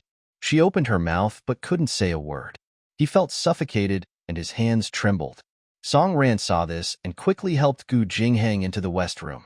She sat him down on the bed and was about to roll up his shirt when Gu Jingheng finally groaned. "Xiao Ran, does Xiushu's wound hurt?" Song Ran shook her head. "I only took 1 hit, and it doesn't hurt anymore. You took more than 10 hits. Jingheng, take a look at me. If I need to apply medicine, I'll ask your mother." Gu Jingheng held her hand, lowered his head, and said in a muffled voice, "I'm sorry, Xiao Ran. I've let you get beaten up. I'm sorry." "It's okay, Jingxing. It really doesn't hurt. What about you? Are you in pain?" Gu Jingheng caressed her fingers and said in a soft voice, "I'm her son. She can hit me however she wants." When these words reached Wu Guixiang's ears, who was standing in the central room, her brain suddenly went blank. Her eyes became hot, and she entered the east room with a sullen face. Song Ran's fingers reached under Gu Jingheng's shirt. "Let me take a look." Gu Jingheng sat on the edge of the bed and allowed her to roll up his shirt. Under the dim light of the kerosene lamp, he saw that his back was red, and it was a shocking sight. It was as if the wound was scraping at her heart, making her unable to breathe. Song Ran felt extremely upset. Just as she was about to get up, Gu Jingheng held her hand and said in a restrained voice, "Xiao Ran, I'm fine. It's just a small wound. It's not a big deal. Is there no medicine at home for injuries?" "There's no such thing." "Then what do we do?" "Xiao Ran, this kind of injury is nothing to us. It will scab over in 2 days. It'll be fine." As he spoke, his eyebrows trembled. It must be painful. It must be very painful. Not only did his body hurt, but his heart hurt even more. Song Ran's fingers caressed his wound gently. She felt as if her heart was being cut by a knife. "Jingheng, don't talk back to your mother in the future. For you, I can endure it. I can endure anything." Gu Jingheng grabbed her hand. "I don't want you to endure it. I don't like it when you're wronged. You idiot." She leaned her head on his shoulder. In the east room, Gu Weigua, who had just returned from closing the door to the chicken nest, saw Wu Guixiang sitting by the bed, secretly wiping her tears. He immediately panicked. "What's wrong?" Daodu had already fallen asleep on the big bed. Wu Guixiang beat her chest and said in a low voice, "Uncomfortable. It's too uncomfortable." Gu Weigua sat at the side and asked in confusion, "Did Jing Xing make you angry again?" Wu Guixiang wiped her face. "I just talked about Jingheng dropping out of school. I feel so bad in my heart." Gu Weigua was puzzled. "Everything was fine. Why did you bring this up?" Wu Guixiang wiped her tears with the corner of her shirt and sighed. "He insisted on being with Song Ran. He even said that he would never come back. I was so angry that I hit him a few times on the spur of the moment. Then, he told me that he was regretful that he didn't manage to get into college. He said that he squatted down and cried all night at the bus station in Haicheng." Wu Guixiang covered her mouth and cried again, beating her chest as she cried. "I don't feel good about it. We're useless. That's why our child has to bear such a big grievance. He never said anything about it. At that time, he even said that he didn't like to study. I was so annoyed." Wu Guixiang smacked her own mouth. "I've let the child suffer. I'm sorry." Gu Weigua quickly grabbed her hand and frowned. "It's my fault. I'm useless. I let the person who hit me run away, which caused Jing Xing to drop out of school. It's all my fault." The couple sat on the edge of the bed. Both of them were feeling depressed, and the atmosphere was heavy. After a while, Gu Weigua spoke. "Then, does Ran Ran still object to Song Ran and Jingheng being together?" Wu Guixiang lifted the corner of her shirt and wiped her eyes. "That girl is pretty good. She even gave me a massage when I had a stomachache just now. She's a good girl, but she's too handsome. Who knows if she can stay at home? You can't have a pretty wife. My sister, in-law, ran away with her boss because she's too handsome." Gu Weigua sighed. "But Jingheng likes it. The children and grandchildren will have their own lives. Just let him be, okay? This child has really sacrificed a lot for our family. He sends money back every year. The child has never been blessed." Wu Guixiang looked at him. "How do I explain to second Aunt Pichio? It's not easy for a single mother and child. Guorying is already 24 years old. She's really an old lady here. Who asked you to not tell Jing Xing?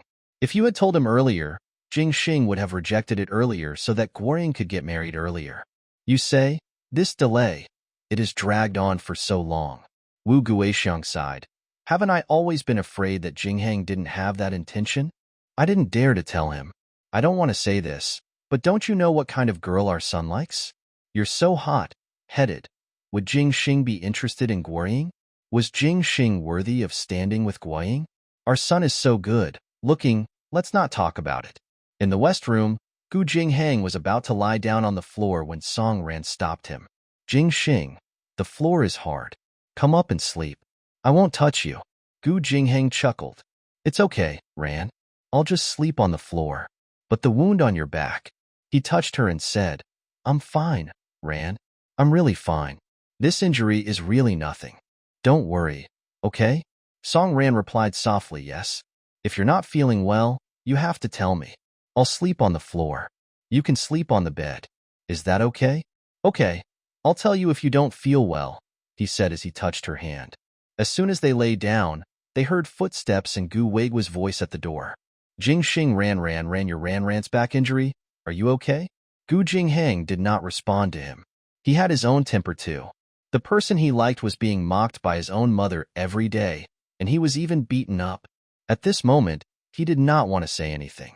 Song Ran was afraid that her father would feel awkward, so she quickly replied, Uncle, Jinghang said that he is fine. I think we should bring him to the clinic tomorrow morning. Gu Weigua stood outside the curtain and coughed. All right. Xuanji Jinghang, don't be angry with your mother. She won't feel good after hitting you. Gu Jinghang crossed his arms and lay on his side on the ground. He looked up at the moonlight outside the window and did not say a word. Song Ran did not know how to answer on his behalf. Gu Weigua did not get a response, so he could only rub his nose and turn around to leave in a huff. The moon shone through the square windows and gently shone in. It was quiet, and she could feel the slight breathing of the person lying on the ground beside her. He must be in pain, but he was afraid that she would be worried, so he could only endure the pain and not make a sound. Her heart ached. Song Ran placed her hand on his shoulder and whispered, Jing Xing Lang Lang. Ing Luo. If I could, how I wish I could be reborn to the year you took the college entrance examination, until the year you were 18. There was only silence. Song Ran grabbed the corner of the blanket in her hand and tried her best to sound calm. I really want to hug you when you were crying like a child at Haicheng Station. Tears welled up in Gu Jinghang's eyes, but he did not say anything. At dawn, Gu Jinghang brought Song Ran to the fields after breakfast. Wu Guixiang wanted to apologize to her son, but she couldn't bring herself to do so. Seeing him walk out of the central room, she worriedly chased after him. Jing Xing Lang Lang. Gu Jinghang stopped in his tracks but did not turn around. Go to the clinic and let Mr. Chun have a look, Wu Guixiang said. Gu Jinghang lowered his head and his eyes. His lips were a little pursed, but he did not say anything. Wu Guixiang felt very upset. Gu Jinghang was holding a sickle in his hand. Song Ran followed behind him obediently and whispered, Jing Xing, do you want to go to a small clinic to see your injury? Gu Jinghang shook his head. It doesn't hurt anymore. Ran, don't worry about me. I'll try my best to finish the farm work in the next 2 days so that we can go back to Haicheng earlier. Song Ran's heart ached, but she could only watch as he entered the field with the sickle. Not far away, Ding Guorying and the second aunt came over. Song Ran turned around and left, ignoring them. Humph. He actually turned around and ran when he saw us, the second aunt snorted. When Ding Guorying saw that Gu Jinghang had already reached the ground, she quickly walked to Song Ran and grabbed her wrist. The second aunt rushed over and glared at Song Ran fiercely. Song Ran glanced at the second aunt without batting an eyelid. The second aunt snorted, Why are you running? You didn't even greet your elders before running away. Don't you have any manners? I didn't see you, Song Ran replied coldly. And NBSB. The second aunt did not give her a good look. What if Jinghang becomes the director of the research institute in the future? How can you not have any insight? Song Ran raised her eyebrows and looked at the second aunt and Guoying. She smiled. Second aunt, I really have to trouble you to worry. In the future, when my older brother Jing Xing becomes the head of the police, he will tell me everything, no matter how big or small it is, that I need to pay attention to. You can be at ease. I will not embarrass Jing Xing, so you don't have to worry about it. The second aunt didn't expect to be crushed by a little girl, and she was so angry that her face turned green. Ding Guorying could not hold it in any longer. She snorted coldly and stared at Song Ran in disdain. You're a big girl. Don't you have any shame? You're not even married yet. What's with the lady? Aren't you ashamed? Song Ran put on a fake smile. Anyway, I will be Jinghang's wife sooner or later because we love each other very much. There is nothing wrong with calling me that in advance. You don't have to worry about it as an outsider. I'll anger you to death. Ding Guoying was so angry that smoke was rising from the top of her head. She looked at her mother and then at Song Ran. Mom, have you ever seen such a shameless person? What do you mean by love? What kind of girl would say such things? Song Ran placed one hand on her waist. My Jinghang is harvesting rice for your family in your field, but you guys are here to argue and be lazy. My Jinghang is not your family's laborer. Are you sure you don't have to work in the fields? You guys really know how to enjoy life. Are there any rogues like you? She really thinks she's a landlady. The second aunt and Guaying were so angry that their faces turned ashen. The second aunt pointed at Song Ran's nose and said in a harsh tone, "Is this how you talk to your elders?" Song Ran grinned. "Maybe it's because my mom passed away early, so no one told me about this. If I've offended you in any way, please don't take it to heart, second aunt. I'm just a junior, okay?" With that, he turned around and left. "Mom, did you see that?" Ding Guorying was trembling with anger. "Did you see that?" The second aunt held the sickle tightly. "This darn girl. Her mouth has no door. I don't know if she will harm Jingxing in the future." "What? Then what do we do?" Ding Guorying obviously didn't have a mind of her own. She only knew to ask her mother. The second aunt lowered her eyes and gritted her teeth. "It's all right. Let's harvest the rice first. I have a way." Song Ran walked all the way to the small clinic at the west end of the city and bought some iodophore and cotton orb from the doctor there. Then, she walked back to the field. On the way, they passed by a house. The courtyard wall outside the courtyard was decorated with lanterns and streamers. There were farmers bustling in and out of the house. It seemed that there was a happy event. Daodu came out, and his eyes lit up. "Sister-in-law, sister-in-law. Daodu, why are you here?" "Oh, it's Cheng Huanjuan's second brother. He's getting married today, so I'm here to take a look." Song Ran nodded. It turned out that Daodu's brother was getting married today. Daodu continued, "I went in to take a look just now. They bought a Phoenix brand sewing machine. It's really pretty." Song Ran walked forward and asked, "Sewing machine? Is it special to buy a sewing machine?" Daodu took her hand. "Of course. The richest family in our village is Cheng Huanjuan's family. His father raises ducks, and his mother works in a supply and marketing society in town. Therefore, the wife his big brother married is the prettiest girl in our town. In the past, he was very proud of himself. Fortunately, sister-in-law, you're even prettier than his sister-in-law. This time, I can finally hold my head high in front of him. Is the sewing machine expensive?" Song Ran smiled. "And NBSB, I don't know how much it costs, but my family doesn't have it. My mother was jealous when she saw other people have sewing machines. She even complained that my father was poor and said that he didn't ask for anything when he got married to the Gu family." Song Ran glanced at her. "Other than sewing machines?"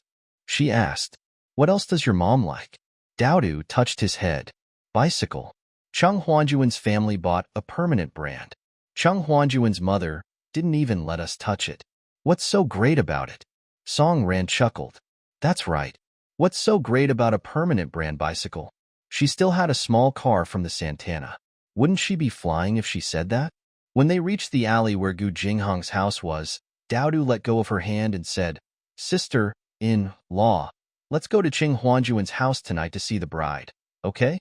Song Ran patted her head. "Sure, let's go together tonight. I'll go and look for your brother first. Yes, I'm going to fold the foil for Grandma. My grandfather's death anniversary is coming." The two of them bade each other farewell. Song Ran took the iodophore and cotton orb and went to the field. It was almost noon in September, and the sun was scorching. Gu Jinghong's back was wet again. He cut quickly and left his second aunt, Ding Guorying, and Wu Guixiang, far behind. Song Ran sneaked over to Gu Jinghang from the front. She squatted on the ground and meowed.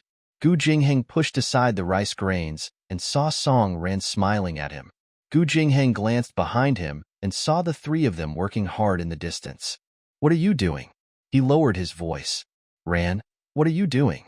Song Ran shook the small plastic bottle in her hand and said, "I went to the clinic and bought some iodophore and cotton orb from your doctor. I'll help you with it." Song Ran's movements were swift and clean. Gu Jinghang quickly stood up when he saw the second aunt looking up. The second aunt shouted, "Jingxing, what are you doing? We still have to thresh them tonight, so we have to finish them before dark." Song Ran wanted to stick her head out, but Gu Jinghang held her head down with one hand and said to the second aunt, "I know. It was just that my waist was a little sore just now." The second aunt mumbled something unhappily. Gu Jinghang quickly turned around and picked up the sickle on the ground. He looked at Song Ran, who was squatting beside him, and her face was green with anger. "Xiao Ran, let's crawl out." Song Ran snorted. "You're helping her." Why is she being so picky? Can't you just take a break? I want to scold her. Gu Jingheng lowered his head, grabbed a handful of rice, cut it neatly, and placed it on the grass handle at the side. Then, he touched her face and said, "Okay, Ran. It's better to have less trouble. There are insects here. You should go back quickly, go to the bridge, or go home. We have to threshing at night, so we can go home late. You have dinner with Dowdu and then go to bed alone. Okay?" Song Ran looked up at him. "I'm going with Little Bean tonight to see her classmate's brother get married. I heard that he's from a rich family. I heard that he even bought a sewing machine and a bicycle." As Gu Jingheng was cutting the rice, he looked at Song Ran, who was squatting and retreating. He smiled and said, "You still like to join in the fun?" Song Ran pouted. "What's wrong? Since I've come to your hometown, I'm going to get involved in everything that happens there." Gu Jingheng chuckled. "The bride will throw out money. Will you also snatch it from her?" Song Ran's eyes lit up. "Do you know how to throw money? I feel like I'm going to be rich." Gu Jingheng lowered his head and smiled. He did not break her hope. That night, Song Ran saw the bride in a red cheongsam. She saw the bride getting on the boat and taking out a handful of money from a red cloth bag. She and Dowdu were fully prepared, and they were just waiting for the moment the bride threw the money. When the bride walked past them, a pile of coins fell to the ground. Song Ran, Dowdu, and the other children rushed forward. Song Ran took a closer look and was dumbfounded. She finally understood the meaning behind Gu Jingheng's smile. They were all 1 point each. What was there to fight for? However, she saw that the children at the side were snatching happily, and Dowdu was snatching the most. She looked up and saw her classmate, Cheng Huanjuan, standing at the door. He had a look of disdain on his face, as if he couldn't stand her behavior. Dowdu did not care whether he liked her or not. He walked to Song Ran with a bunch of money in his hands, as if he was presenting a treasure. "Sister-in-law, look, I snatched them all." The children at the side were also showing off to their family members with their eyes shining. On the other side, at the second aunt's house, Jingheng, his mother, and the second aunt, Ding Guoying, were sitting around the table eating dinner. The second aunt could not help but look at Gu Jingheng and then at Wu Guixiang. She muttered in her heart how to make Wu Guixiang leave and how to make Jingheng stay. Just as the second aunt was in a terrible fix, Gu Weiguo rushed over. "Guixiang, hurry up and go home." The second aunt chuckled in her heart. The heavens had opened their eyes. Gu Jingheng also wanted to get up, but was stopped by the second aunt. "Jingheng, it's good that your mom is home. You stay here to eat. You still have to go to the field to thresh later." "I'm going home to take a look," Gu Jingheng said as he wiped his mouth. He didn't want to be alone with the second aunt and Ding Guoying. He couldn't stay for even a second. The second aunt pulled a long face. "Jingheng, I know you are angry with Guoying. You stay here." Second aunt has already reprimanded Guoying, and she knows that she is in the wrong. "Just take it as us making an apology to you. Can you stay and finish the meal?" Gu Jingheng was not an unforgiving person. When he heard the second aunt's words, he could not force himself to leave and could only stay. The second aunt came over with a small bowl with blue edges. "This is the rice wine that I made. Try it. I apologize to you on behalf of Guoying." Gu Jingheng felt a little embarrassed. "Second aunt, you don't have to say that, yeah, but I'll definitely marry Ran in the future. I hope you can understand, yeah. I like her. I like her very much." Ding Guoying clenched her fists and was about to get angry, but she was stopped by the second aunt. The second aunt laughed and said, Okay, you can marry whoever you like. Second aunt will not make things difficult for you in the future." Gu Jingheng felt that the second aunt's attitude was a little strange, but he did not think much of it. He finished the rice wine in one gulp, wiped his mouth, and said with a smile, "Second aunt, it's the best that you can understand me." After Gu Jingheng finished his meal, he realized that Ding Guoying had left the dining table and was nowhere to be seen.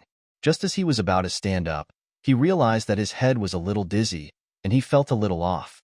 The second aunt helped him up. "What's wrong? I can't even walk properly." Gu Jingheng massaged his head.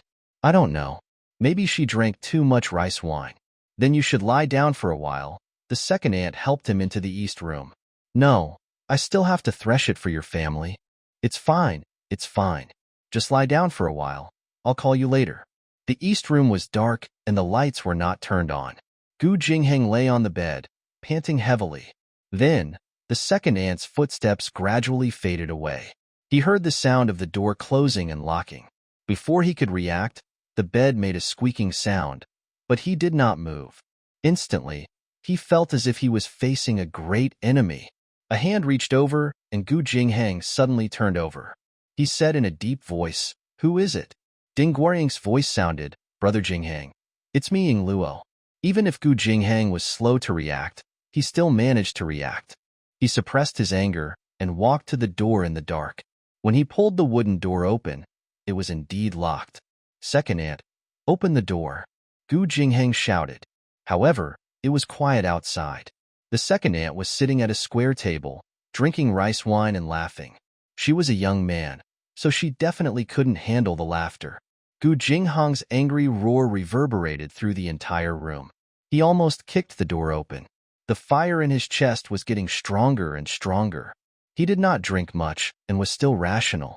He already knew that the fire in his chest was probably because he had eaten something that he should not have. Ding Guoying, who was behind him, walked over and wrapped her arms around his waist. "Brother Jingheng, you can't abandon my Ying Luo." Gu Jingheng pushed her away in disgust. Ding Guoying's entire body hit the bedpost and she cried out in pain. The second aunt in the central room was still unmoved. "Second aunt, what are you trying to do?" Gu Jingheng gritted his teeth. The second aunt was munching on melon seeds as she said leisurely, "I've already told your mother to let you marry Guoying. You can't go back on your word. Since you've been charmed by that vixen, don't blame your second aunt who?" Gu Jingheng gritted his teeth and said in a low voice, "That was decided between you and my mother. You can just go to my mother. I will never marry Guoying in this life. Don't the parents have the final say in the children's marriage?" The second aunt put down her wine cup heavily. "Shut up." Gu Jingheng slammed the door. "I'll make my own decisions on my own marriage. You unfilial son. You ungrateful thing. If it weren't for me, you would have starved to death. Guoying has been waiting for you for so long. Oh, you don't want to marry me just because you say so? I'm telling you, it's not up to you." Ding Guoying mustered her courage and got up again. She wanted to get closer to Gu Jingheng, but Gu Jingheng punched the wall. "If you don't want your life, come and try." Ding Guoying was so scared that she stood rooted to the ground. He punched the hard wall again and again. Only by doing so could he maintain his rationality and persevere. After 3 hits, the back of his hand started to bleed. Ding Guoying sat on the edge of the bed, trembling with fear. Under the moonlight, she saw Gu Jingheng's side profile. It was as if he would turn into a beast once she got close. She did not dare to gamble with her life. Compared to marrying Gu Jingheng, she wanted to live a good life. In order to maintain his rationality, Gu Jingheng continued to punch the wall with his fists even though the back of his hand was bleeding. It was quiet all around except for the sound of Gu Jingheng smashing the wall again and again. The villagers were very close to each other, so his roar and the sound of him smashing the wall would definitely reach the neighbors' ears. Song Ran and Daodu went back home after watching the wedding. They realized that the lights were on and Wu Guixiang was packing up in the east room. There was a man standing beside her that Song Ran did not recognize. Wu Guixiang packed her things and followed the man out of the east room. She glanced at Song Ran, then turned to Gu Weigua and said, "I'm going to see how my sister is doing. You've taken good care of the house." Gu Weigua's expression was serious. "Don't worry. Just go. Don't worry about our family." It was late at night. After Song Ran coaxed the uneasy Daodu to sleep, she went out of the room and saw Gu Jingheng's father squatting at the door smoking a dry cigarette. In this house, where even 1 kilowatt of electricity was considered a luxury, the lights in the main room had been turned off long ago. It was dark everywhere except for the moonlight. Song Ran walked to Gu Weigua's side and sat on the doorsill. She did not say anything and just sat there quietly. After a long while, Gu Weigua exhaled a mouthful of smoke, tightened the hairpin on his body, and sighed. At the beginning of this year, his aunt was diagnosed with cancer. Stomach cancer. After being treated for more than half a year, she couldn't afford to treat it anymore. She didn't want to drag down the family, so she drank pesticide. Today, It was Jing Hong's uncle who came and said that his aunt sent him to the hospital to save Han-in. Song Ran's nose was sour and her chest felt stuffy. Although she did not see her aunt with her own eyes, she could feel the despair and helplessness of a family. She began to think that she must contact an expert doctor when she returned to Haicheng to treat her aunt's illness. Gu Weiguo was in a daze and had no intention of chatting. The two of them just sat there quietly. After a while, Song Ran finally remembered and asked, "Uncle, it's not early anymore. Why is Jing Xing not back yet?" Gu Weiguo snuffed out a cigarette that had already reached the bottom of the cigarette. "Today, we'll be at the second aunt's house doing threshing. It might take all night. Don't wait for him. I still have to go to my own field to tie some grass. You should go to sleep and close the door." Song Ran watched as Gu Weiguo walked into the night with his hair wrapped tightly around his body. Then, she got some water and washed up. She rushed into the west room and lay down to sleep. Gu Jingheng, who was not far away, was still smashing the wall with his fists. The back of his hand was badly mangled and his flesh was all over the place. A dark expression flashed in his eyes. "You have a good plan. I have a wall ladder." The next day, Song Ran could not fall asleep at 5 o'clock. Gu Jingheng had not returned for the whole night, and she was very worried. He must be hungry and thirsty. She wondered if the second aunt had prepared some supper for him. She got up, worried. Gu Weiguo had already prepared the porridge and steamed buns in the kitchen. Song Ran quickly filled the white enamel teacup with porridge and a few steamed buns. She then rushed to her second aunt's field. It was early in the morning of autumn, and the fog was thick with dew. Song Ran rushed to the field and looked around. Gu Jingheng was nowhere to be seen. Could it be that she had worked the whole night and went to the second aunt's house for breakfast? That shouldn't be the case. His mother wasn't even around. With his son, he definitely wouldn't be willing to go to his second mother's house. Song Ran was anxious. She carried the tea jar and ran to her second mother's house. She ran so fast that she spilled the porridge. As soon as she reached the second aunt's house, she saw Gu Jingheng rushing out with a dark expression on his face. The two of them bumped into each other, and the tea jar and big bowl in Song Ran's hands fell to the ground. She lowered her head and saw that the back of his right hand was covered in blood. Her heart sank, and she quickly grabbed his wrist. "Jing Xing, Yingluo, what is going on with you? Are you hurt?" Gu Jingheng looked furious as he held her hand. "Xiao Ran, let's go." In the alley were neighbors who had gotten up early to have breakfast. All of them were sizing him up, and some were even whispering last night, "Was second aunt Huan Huan? Io, Qian is really willing to do anything for his Guoying. Qian." Before Song Ran could finish her sentence, Gu Jingheng dragged her away. She turned around and looked at the bowl and the tea jar on the floor. "Jingheng asked me to bring you breakfast." Gu Jingheng gritted his teeth and walked forward. "No, let's go, Jing Xing. What's wrong with you?" "What's wrong?" Gu Jingheng did not say a word. The blood on the back of his hand had dried up, and the entire back of his hand was split open, revealing the white bones. These wounds tugged at Song Ran's heart so hard that every step she took was heavy.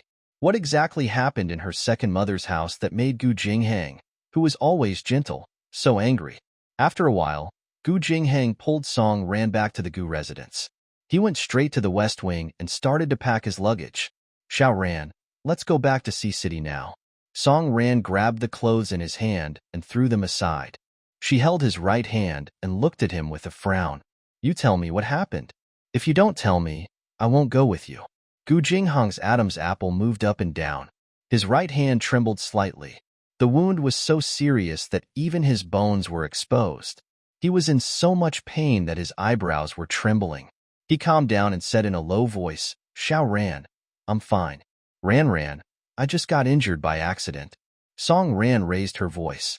"Gu Jingheng, are you lying to the child? You're fine, but you said you're going back to Haicheng. You're second in, laws haven't finished harvesting rice yet. So why aren't you doing that for her family?" "I'm not accepting any more," Gu Jingheng said through gritted teeth. Song Ran looked at his rotten hand, and her heart clenched. "Gu Jingheng, are you going to tell me or not? What happened to you in Ding Guoying's house?" However, Gu Jingheng was a man of steel. He was not willing to say a word about what happened that night. Song Ran flew into a rage out of embarrassment and rushed out of the house. The women in the village loved to talk about such things. When she came out of her second aunt's house, the alley was surrounded by a group of women. Song Ran went out for a while and quickly figured out the whole story. FCK. What the heck? She couldn't use such despicable methods just because her team leader Gu was good looking. What kind of hero was this? Previously, when Hui Hui had used this trick. Now, Ding Guorying was using the same trick? They were really good at using this kind of underhanded trick. He was too shameless. Song Ran's face was gloomy. When she got home, she dragged Gu Jingheng out. Gu Jingheng stood still and said, Xiao Ran, let's go back to Sea City. We'll leave immediately. The second aunt's actions had really disgusted him. He really couldn't stay any longer, and he also had an excuse to break off with them. Song Ran turned around and glared at him. Come with me to the clinic. Let's treat your wound first. His rant's hair stood on end. Her fierce look made Gu Jingheng follow her obediently to the clinic. Mr. Chan got some disinfectant and began to clean his wound. Song Ran hugged his head. Jingheng, she said, if it hurts, you can scream. Gu Jingheng chuckled and said, it doesn't hurt, Ingluo. Mr. Chan used a cotton ball to wipe his wound. The person in his arms grunted and trembled. Song Ran gritted her teeth and said, didn't you say it didn't hurt? Beads of sweat rolled down Gu Jingheng's forehead. He gritted his teeth and did not say a word. Song Ran's heart ached for him. She caressed the back of his head and said, darn it, you should die. After disinfecting and bandaging the wound, the two of them returned home. Gu Jingheng was about to pack his luggage when he saw Song Ran taking her bag and rushing out like a gust of wind. Gu Jingheng's heart skipped a beat, and he quickly followed her out. The current situation was just as he had expected. It was enough for him to break off relations with his second maternal family. He didn't want to cause any more trouble. Song Ran ran very quickly and walked on the narrow path like a gust of wind. Gu Jingheng saw her running towards his second aunt's house, and he knew that things were not good. This girl was going to fight for him.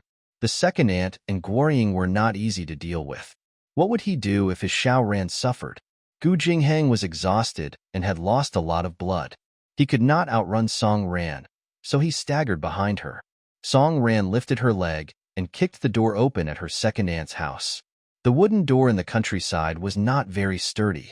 With such a heavy kick, it actually loosened from the rafter and fell to the ground with a thud. The two people in the central room were shocked. When they turned around and saw Song Ran, they were even more furious. Ding Guorying, who did not succeed, rushed over and pointed at Song Ran. How dare you kick down my door? Are you going to pay for the damage?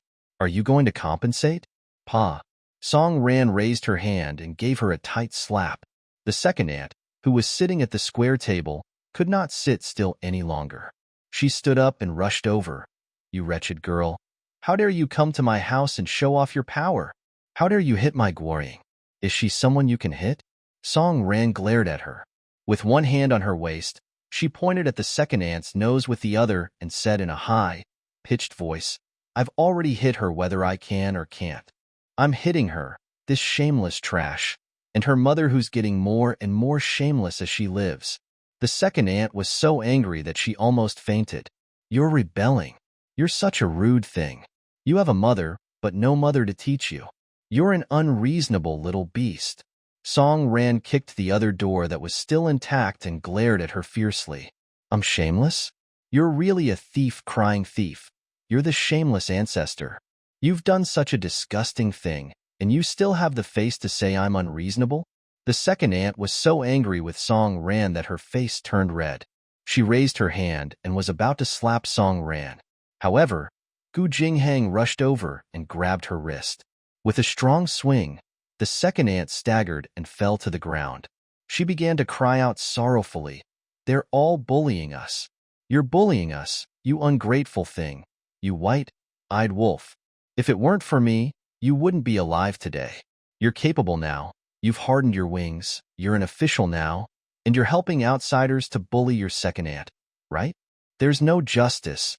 The heavens must be blind. The second aunt's cries attracted the attention of the neighbors. A group of people stood at the door and pointed. The second aunt shouted even louder and cried as she pointed at Gu Jingheng and confessed his crimes. Tell me, if it wasn't for me back then, this kid would have lost his life. Now, for the sake of a vixen, he even dares to attack me. What an ingrate, what an ingrate. The neighbors were discussing something in low voices, but they only stared at the second aunt and Ding Guoying with ill intentions. Everyone had heard the commotion last night and felt ashamed of the second aunt's behavior. Song Ran stared at the person on the ground and said calmly and rationally, Jing Xing drank 6 months of your milk, but he has already worked for your family for 12 years. He started working in the fields for your family when he was 12 years old. He went to school in the day and came back at night to help you harvest rice and carry gunny bags. He has been working for 12 years. In these 12 years, any kindness he has shown to you has long been repaid. The neighbors outside kept nodding their heads. That's right, that's right. Jing Hang had been working for her family and had already repaid all the favors. Everyone felt that this second aunt was really unforgiving, and there was a lot of discussion outside. The second aunt panicked and got up with a thud. She pointed at Song Ran's nose and said angrily, What did you just say? What did you say? Do you think he can repay my family for saving his life by working for them for a few years? He drank my milk, so he has to take care of me when I'm old. That's what his mother said. Who do you think you are, you little girl? How dare you come to my place and scold me? Gu Jinghang's face was so dark that it was scary. Just as he was about to get angry, Song Ran stopped him. It was not appropriate for Gu Jinghang to speak in this situation. After all, he did drink the milk of the second aunt in front of him. If he made any inappropriate actions, the neighbors would magnify it and it would eventually damage his reputation. For this matter, it was enough for her to come forward. She sneered. Jinghang only has the duty to take care of his parents when they are old. To you, he really doesn't have any. Second aunt, you are thinking too much. He has already repaid all the favors he owes you. Not only did he work for you for 12 years, but he also let you eat and drink first whenever the Gu family has good food and drinks. That's all, and you are still not satisfied. You still have to look forward to Jinghang taking care of you when you are old. You are really insatiable. Little sister is right, very right. The sound of discussion rose outside. Song Ran's lips curled into a mocking smile. This time, second aunt had really shot herself in the foot. She only had herself to blame for that. The neighbors' discussion became even more intense. Last night, I heard Jing Xing and second aunt quarreling. It seems that second aunt has taken Jing Xing and Guorying together. Io, this unwed young lady actually used such a despicable method. Isn't she afraid that Guorying really won't be able to marry in the future? The second aunt's face turned red and white. She gritted her teeth and glared at the arrogant servant girl in front of her. She said angrily, It was Guixiang who told me long ago that she would let Jinghang be my family's Guoying's bride. It was their family who didn't keep their word. Song Ran crossed her arms and sneered as she leaned towards her ear. Every word she said was bone, chillingly cold. She lowered her voice and said, Second aunt, since you did something disgusting and locked Jing Xing and your daughter together and made him eat that kind of thing, Jing Xing and your family are even. In the future, he will not come back to work for your family anymore. He does not owe you anything, so you Qianqian better take care of yourself. The second aunt was so angry that smoke was coming out of her 7 orifices. She was extremely angry and gave her a slap. Song Ran was provoking her on purpose. She did not even dodge when she raised her hand. When the second aunt slapped her, Gu Jinghang was instantly enraged. He pulled Song Ran and pulled her into his arms. He pushed the second aunt hard, causing her to fall to the ground. The veins on Gu Jinghang's forehead popped out, and his voice was so cold that it reached his bones. Second aunt, after this slap, I really don't owe you anything anymore. Song Ran leaned into Gu Jinghang's arms. She lowered her head and smiled. She wanted this kind man to let go of the kindness he had shown to second aunt. She had no choice but to suffer. The neighbors behind him were also pointing and discussing. Oh my, they've given so much money, but second aunt is not satisfied and even hit them. That's right, little sister is not wrong. Jingxing has been working for her family, and the kindness is almost repaid. Lower your voice. Don't let second aunt hear you. She'll complain to the secretary if she gets angry. She'll say that we're bullying her and her mother. All right, I won't say anymore. I won't say anymore, Zhenzhen. This time, second aunt's reputation in the village was completely ruined. This time, Her plan to make Jing Heng marry Guorying was completely ruined. She was so angry that she collapsed on the ground and wailed. The second aunt was inside and did not hear what the neighbors said. Song Ran was standing at the door, but she heard everything. Her Jing Heng could finally get out of here safely. She covered her face, looked up, and stared at Gu Jingheng with tears in her eyes. Jing Xing, let's go. Gu Jingheng nodded. All right, Ran. Let's go back. Let's go back to Haiqing. The neighbors all felt that their little sister was very pitiful. The second aunt was still making a scene behind her. Io, Jialo, Yaya, you left so early. Look, they're all bullying our Yaya. There's no justice in this. Orphans and widows are always bullied.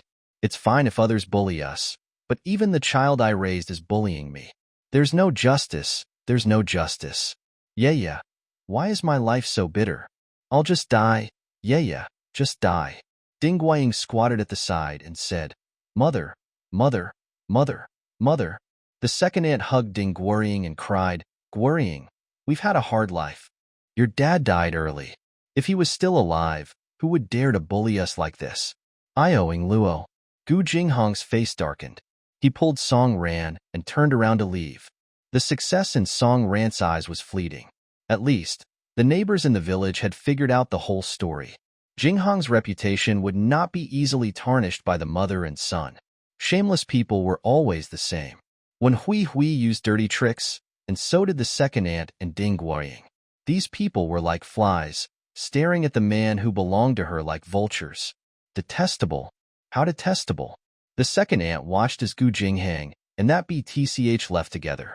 She did not dare to do anything to them, and could only continue to sit on the ground and wail. The neighbors couldn't take it anymore. Second aunt, his little sister is right. Jingheng has worked for your family for so many years. If you still don't know how to be content, it won't be right. What do you guys know? You don't know anything. Why are you pointing at other people's houses? The second aunt said angrily. What bad luck. She really didn't get any benefits. This little beautiful girl was really hateful. The second aunt howled for a while and realized that no one was on her side. She could only blame it on her bad luck that she had chased all the neighbors away. In the west wing of the Gu residence, Gu Jingheng was packing his luggage while looking at the person standing next to him. Halfway through his packing, he reached out and touched her face. Does it still hurt? Song Ran's voice was muffled. It's not as painful as your hand. I should have gone to look for you last night. Your dad said that you were going to thresh the grains for your second aunt, so I really want to sleep by myself. If I had gone to the field to look for you and found that you weren't there, your hand wouldn't have been injured like this. Gu Jingheng chuckled. It's just a superficial wound. It's all right. Ran, don't blame yourself, okay? Song Ran caressed his back gently. I made a trip back and you're covered in wounds. Your mother pulled out the wound on your back, and the back of your hand was injured so badly that I can even see the bones. Jingheng, you're the one who got injured, but I feel the pain in my heart. For my sake, don't get injured in the future, okay? Seeing that she was upset, Gu Jingheng was particularly worried. All right, for Xiao Ran's sake, I'll try not to get hurt in the future. Song Ran glared at him. Do you have to be so watertight with your words? She asked. And NBSB, fight for what? Don't get hurt. You're not allowed to get hurt. I don't want you to be too kind. Don't you understand that kind people will be bullied? Gu Jingheng patted her head. Ran, he said, I'm not as kind as you think. What do you mean? Song Ran was stunned. Gu Jingheng hugged his head and said in a low voice, It's nothing. You just need to know that I won't be at a disadvantage. Don't worry too much about me, okay? From the moment he ate the lamb kidney fried leek and drank a sip of rice wine, he already knew everything. Or, to be exact, from the moment the second aunt spoke to him with a pleasant expression, he vaguely knew what the second aunt wanted to do. He was just going with the flow. If he didn't want to give up the child, he wouldn't be able to trap the wolf. If he wanted to draw a clear line with her family, he had to make some sacrifices. He understood. If Song Ran could destroy the door of the second lady's home with a single kick, then the door to the east room of the second lady's home would naturally be able to be kicked open by Gu Jingheng. He didn't kick. He deliberately didn't kick. The houses in the village were all adjacent to each other, so he deliberately let the neighbors hear their movements. He deliberately let the neighbors know about the second aunt's shameless behavior. He knew that gossip was a fearful thing. If he wanted to escape unscathed, he had to let the second aunt do what she did and spread it. Therefore, he was not a kind person who would only suffer losses. He had his own plans, but he did not like to reveal the dark side of things to Song Ran. After all, he was most concerned about Song Ran's opinion of him. After comforting Song Ran, he turned around to pack his luggage. Song Ran pulled him away. "Get up and let me clean up.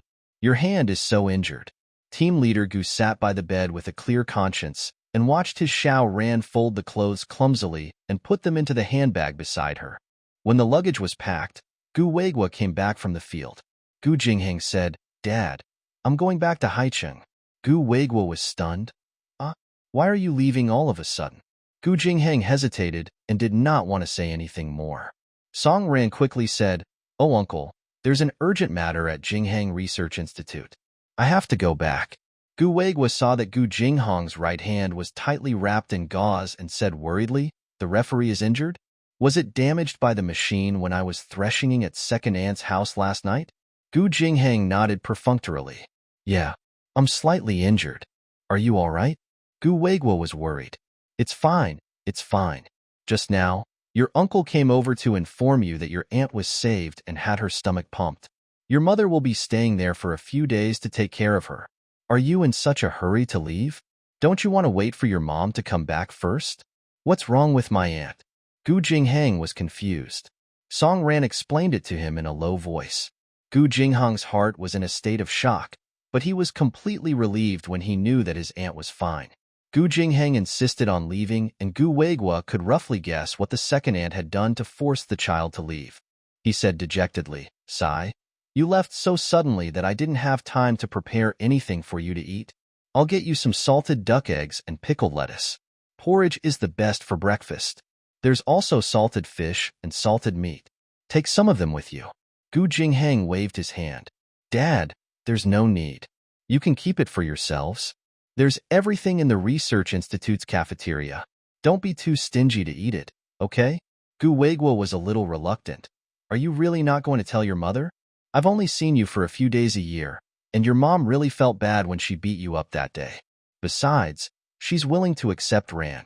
You're so embarrassed." "All right, Dad. I won't wait for Mom to come back. Let her know when she comes back." Gu Weigua nodded. Okay. You have something to do at the Research Institute. It's important, so I won't hold you up." Gu Jingheng suddenly felt a little bad for her, but he could only walk out and look around. "Where's Little Bean? She went to Meow Meow's house to play. I'll call her back. I'll get Ling to send you to town on a tricycle." As he spoke, Gu Weigua ran off in a hurry. Gu Jingheng shouted behind him, "Dad, don't waste that money. Let's just walk to town."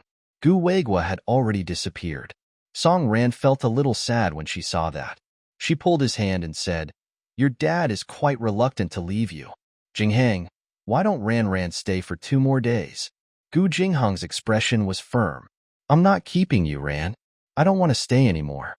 Song Ran then lowered her head and stopped talking. After a while, Daodu ran back like a gust of wind.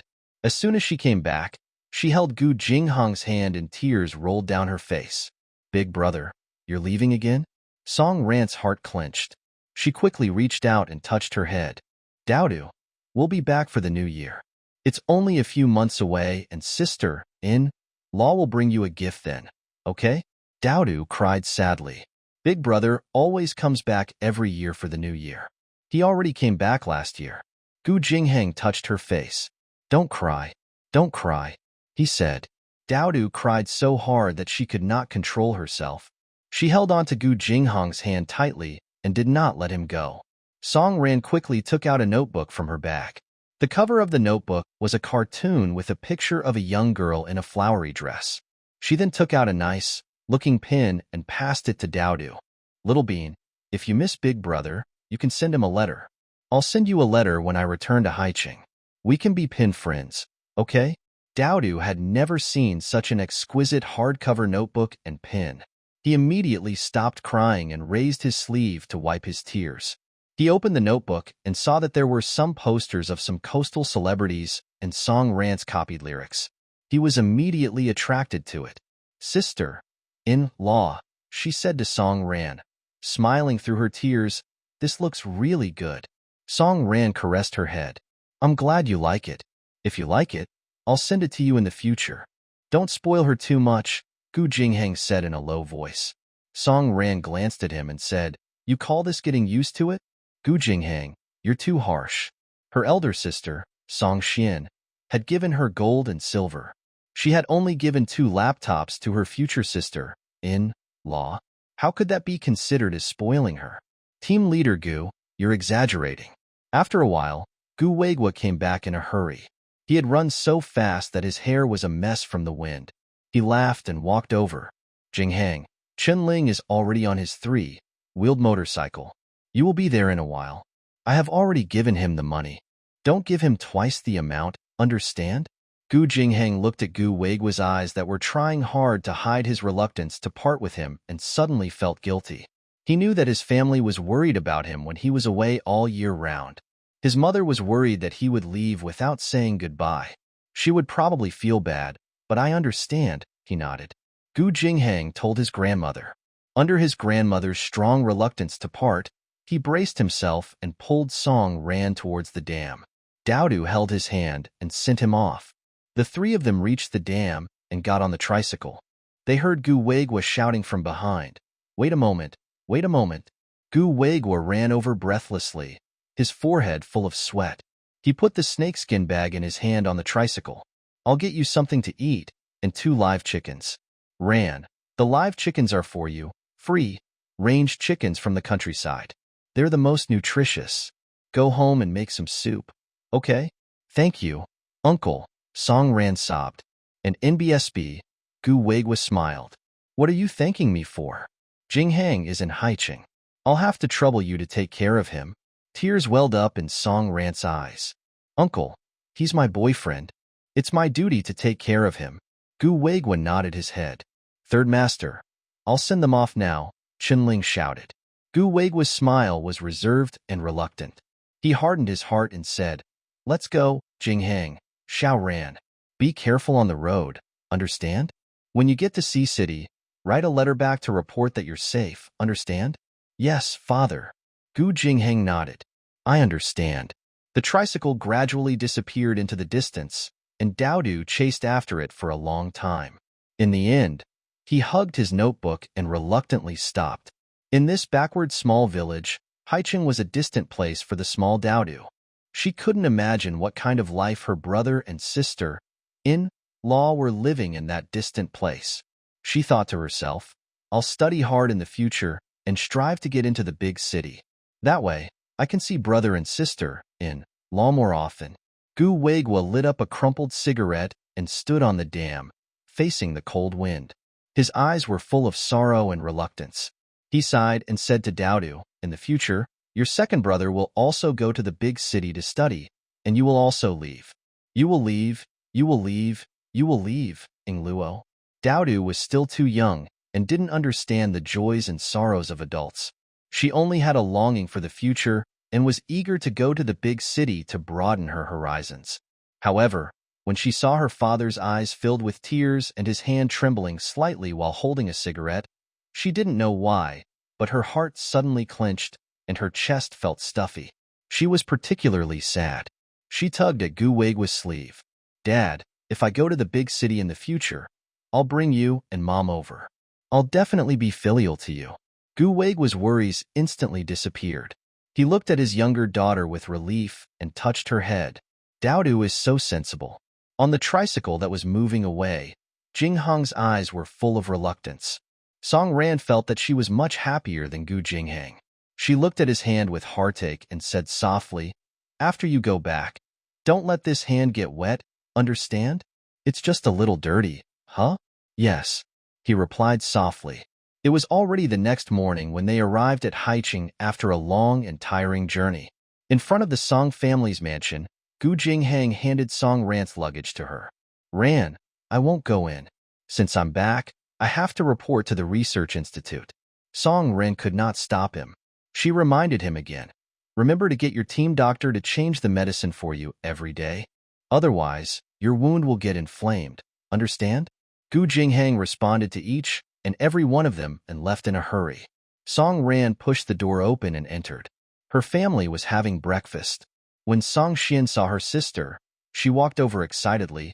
Didn't you say you were going to be gone for 7 to 8 days? Why did you come back so soon? Song Ran held her hand and whispered, We'll talk about it later. Song Ran placed the live chicken in the snakeskin bag aside and said to Aunt Wu, you should take care of these 2 chickens first. I brought them from Jinghong's hometown. Kill them and make soup. It's the most nourishing. Shin Mengfang's face darkened when she saw Song Ran. She walked over and said in a sarcastic tone, Oh, you only brought 2 chickens back from Team Leader Gu's hometown? Do these free-range chickens in the countryside really think we can't buy them? Using 2 chickens as a favor, the villagers really know how to do business. Hee. It seemed that Shun Mengfang's pillow talk had been very successful in the few days that she was not around. She had become arrogant again. Song Ran glanced at her coldly and smiled. I don't like what you're saying, Anishin. Your brother, your parents come to visit you from the countryside of Ning City every time. But they come, handed. Even the Jing family can't bear to eat the chicken they raise, and they saved it for me to bring it over. You've been in my house for so many years. Why haven't you learned my father's kindness? She flattered her father and stepped on Shan Mengfang, making her unable to fight back. Shin Mengfang was so angry that she gritted her teeth. She had let her guard down after not seeing the BTCH for a few days. Now, she had been tricked by her again. She glared at Song Ran with hatred and snorted in her heart. Song Guoqing walked over and glanced at Shin Mengfang. Ran, you're right. It's a kind gesture from him. The gift is light, but the gesture is heavy. Aunt Wu, take care of these 2 chickens. Why isn't Team Leader Gu here? Shin Mengfang rolled her eyes. 2 chickens. Yet you're saying that it's a light gift but heavy affection? Bah. A pauper is a pauper. He's not presentable. He's back at the research institute. He's been out for so many days, so there are many things waiting for him. Song Guoqing looked at Song Ran worriedly. Is everything all right in Team Leader Gu's hometown? You seem to have lost some weight and become a little darker. Song Ran nodded. It's good. His family treats me very well. He's harvesting the rice in the field while I'm sitting on the ridge. Maybe I've been under the sun for a while, so I'm a little tanned. Song Xian was worried and asked, Is it because you're not used to it? It's only been a few days, but you've really lost a lot of weight. Song Ran waved her hand. There are some that I can't get used to, but Jinghang has always given me special treatment. It's all right. You guys are just too worried. It's only been a few days. How did I lose weight? Song Xian touched her head. If you go to Team Leader Gu's hometown again, I'll prepare some food for you. If you really can't get used to it, you can have some bread, okay? Song Ran snorted. They're eating around the table. Why should I be eating bread alone? What is this? Shin Mengfang looked at the little BT unwillingly and suddenly reproached her. Ran, how could you ditch Hui Hui on purpose and leave her alone at the train station? The ultimate problem had finally arrived. Previously, when Hui Hui rushed back to Haicheng, she had already come to the Song family's house to complain. She said that she did not know why Song Ran suddenly ran away and that she was so scared and helpless. She even asked Song Guoqing not to blame Ran and that it was her fault. She did not know what she had done to make Ran annoyed. Shin Mengfang was furious and tried to drive a wedge between Song Guoqing and Shin Mengfang. Song Guoqing also felt that his younger daughter's actions were inappropriate. However, she was his biological daughter after all. Seeing that his daughter had returned safely, Song Guoqing had no intention of reprimanding her. Between his daughter and Wen Hui Hui, Song Guoqing could still distinguish which was more important. However, Shun Mengfang had no intention of letting her off.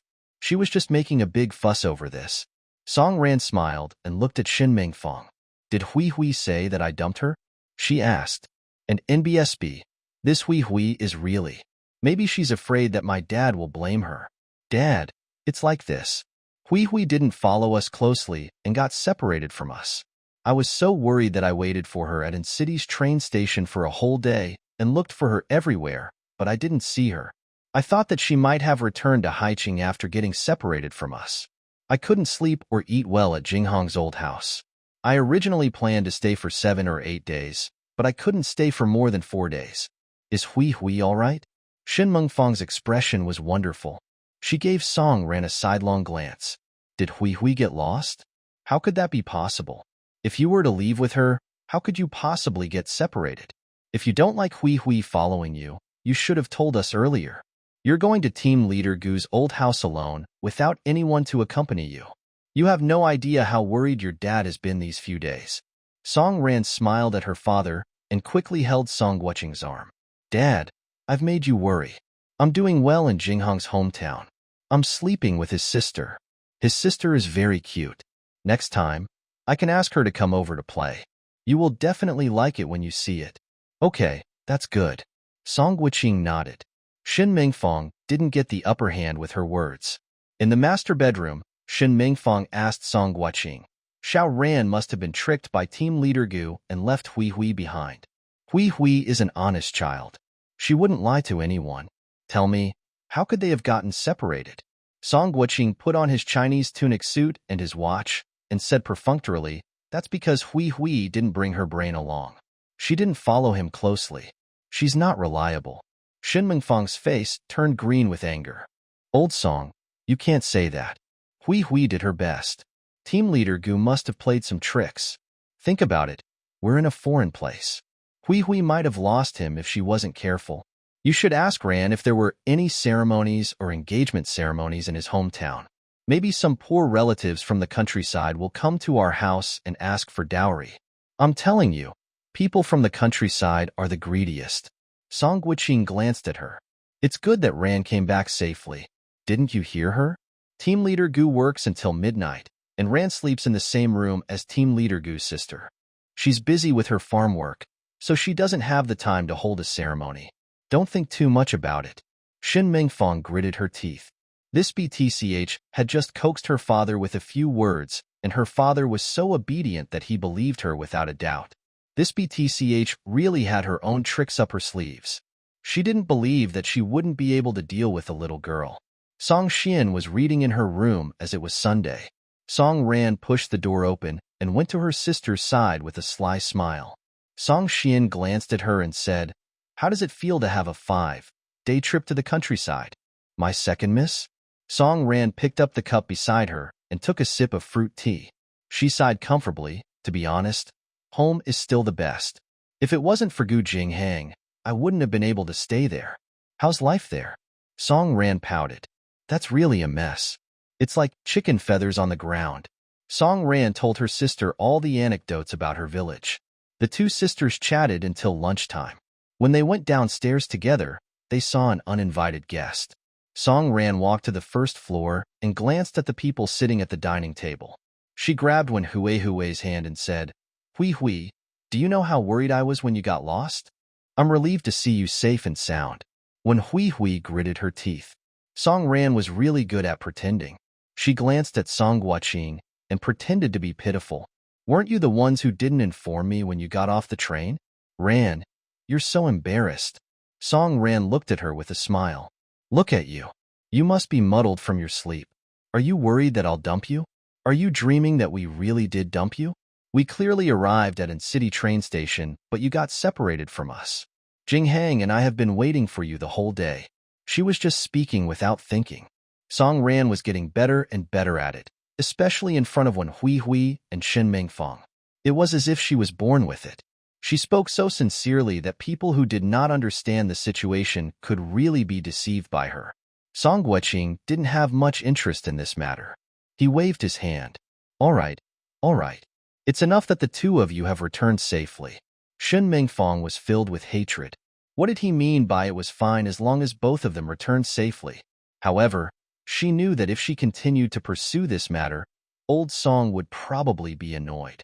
Old Song had always been the type to avoid trouble. If she annoyed him, she might be in trouble. Shin Mengfang cursed in her heart. She would not let this little BTCH get the upper hand again. When Hui did not get any advantage this time. She could not go with Song Ran to cause trouble and disgust her. She could not show Gu Jinghong's mother how virtuous and capable she was. She could not even make Song Ran's father settle the score so that Song Ran would not be at peace. His hatred for Song Ran grew with each passing day. She smiled and sat down again. Song Ran smiled without changing her expression. At the dinner table, Shun Mingfong smiled at Song Ran. Ran, didn't Team Leader Gu introduce you to his relatives when you went back to your hometown? Song Ran looked up at her and said with a serious expression, "It's been busy with the farm for the past few days. Every family in the village is busy and has no time." This time, she didn't lie. She was indeed busy every day. Where would she have the time to meet her aunties? Shin Mingfong had miscalculated again and was so angry that her face turned green. Song Ran smiled smugly. "I'll let you live happily for 2 more days. When I get evidence of you and Zhao Mingyi, you'll be kicked out of the house." When Hui Hui had a nervous meal, she initially wanted to team up with Shun Mingfong and accuse Song Ran in front of Song Ran's father. She wanted Song Ran's father to object to Song Ran being with Gu Jingxing. However, they did not expect that they would fail at the last moment. Song Ran managed to stabilize her father with little effort, and they did not succeed. Song Ran glared at her with daggers in her eyes, making her feel like she was sitting on pins and needles. Song Ran raised her eyebrows and stared at Wen Hui Hui like a wolf staring at its prey. Wen Hui Hui's guilt was apparent in her eyes. This woman is really shameless. That's right. If she wasn't shameless, she wouldn't have been able to become the wife of a high-ranking official in her previous life. As she had said, this was the only way she could cross the social class and call the wind and rain. That was why she was so shameless. I'm sorry, but no one is easy to deal with in this life. I will never give up on Gu Jingheng again. The meal ended in a relatively peaceful manner. When Hui Hui was about to leave when Song Ran pulled her back. "Hui Hui, I'll send you home." When Hui Hui could not help but shiver. At the bus stop, Song Ran stood in front of Wen Hui Hui. Her eyes were cold and distant. She crossed her arms and glared at her coldly. She said without a trace of emotion, "Today is the last time you'll come to my house. I don't want to see you again.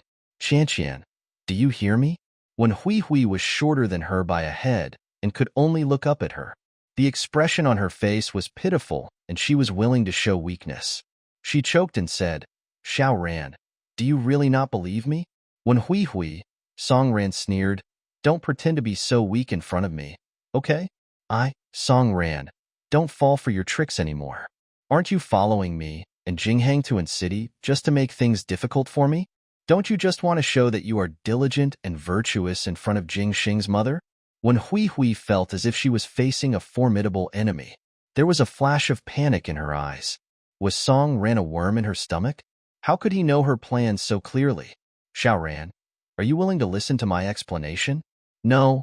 Song Ran sneered and shook her head. "I'm not willing." She wanted to continue to show her weakness, but Song Ran suddenly lowered her body and whispered into her ear, "Wen Hui Hui, I've discovered your secret a long time ago. From now on, don't wear a mask in front of me, okay?" When Hui's heart sank, her legs went weak and she could not stand straight. She staggered and leaned against the tree trunk. Her face was pale as she stared guiltily at Song Ran, who was wearing a fake smile. What did she find? Did she realize that she had used unscrupulous means that time? No, it was impossible. According to Song Ran's personality, if she found out, she would not have kept it to herself. She had indeed been a little strange recently, but it was still difficult to change her impulsive nature. She couldn't help it. She couldn't help it. She stared at the person in front of her in fear. All of a sudden, she realized that the mask Song Ran was wearing was thicker than her own. Song Ran seemed to see through everything. She seemed to see through everything. It was as if everything that she had done in the dark could not be hidden from her. She was scared. Why did this happen? This didn't make sense. This didn't make sense at all. Nothing had happened to the Song family. She had always been a pampered young lady. She didn't have to worry about food and clothing. It was impossible for her to have such thoughts of being vigilant in times of peace. She understood her. Could it be that Song Ran had been playing the pig to eat the tiger all this time? Realizing this, Wen Hui Hui shivered in fear. Song Ran patted her on the shoulder and continued to whisper in her ear, "Hui Hui, if you want to cross the social class, it's best to rely on your own hard work. What do you think?" When Hui's body collapsed even more, her entire body slid down. Her inner thoughts were exposed in front of Song Ran, and it made her even more afraid and anxious.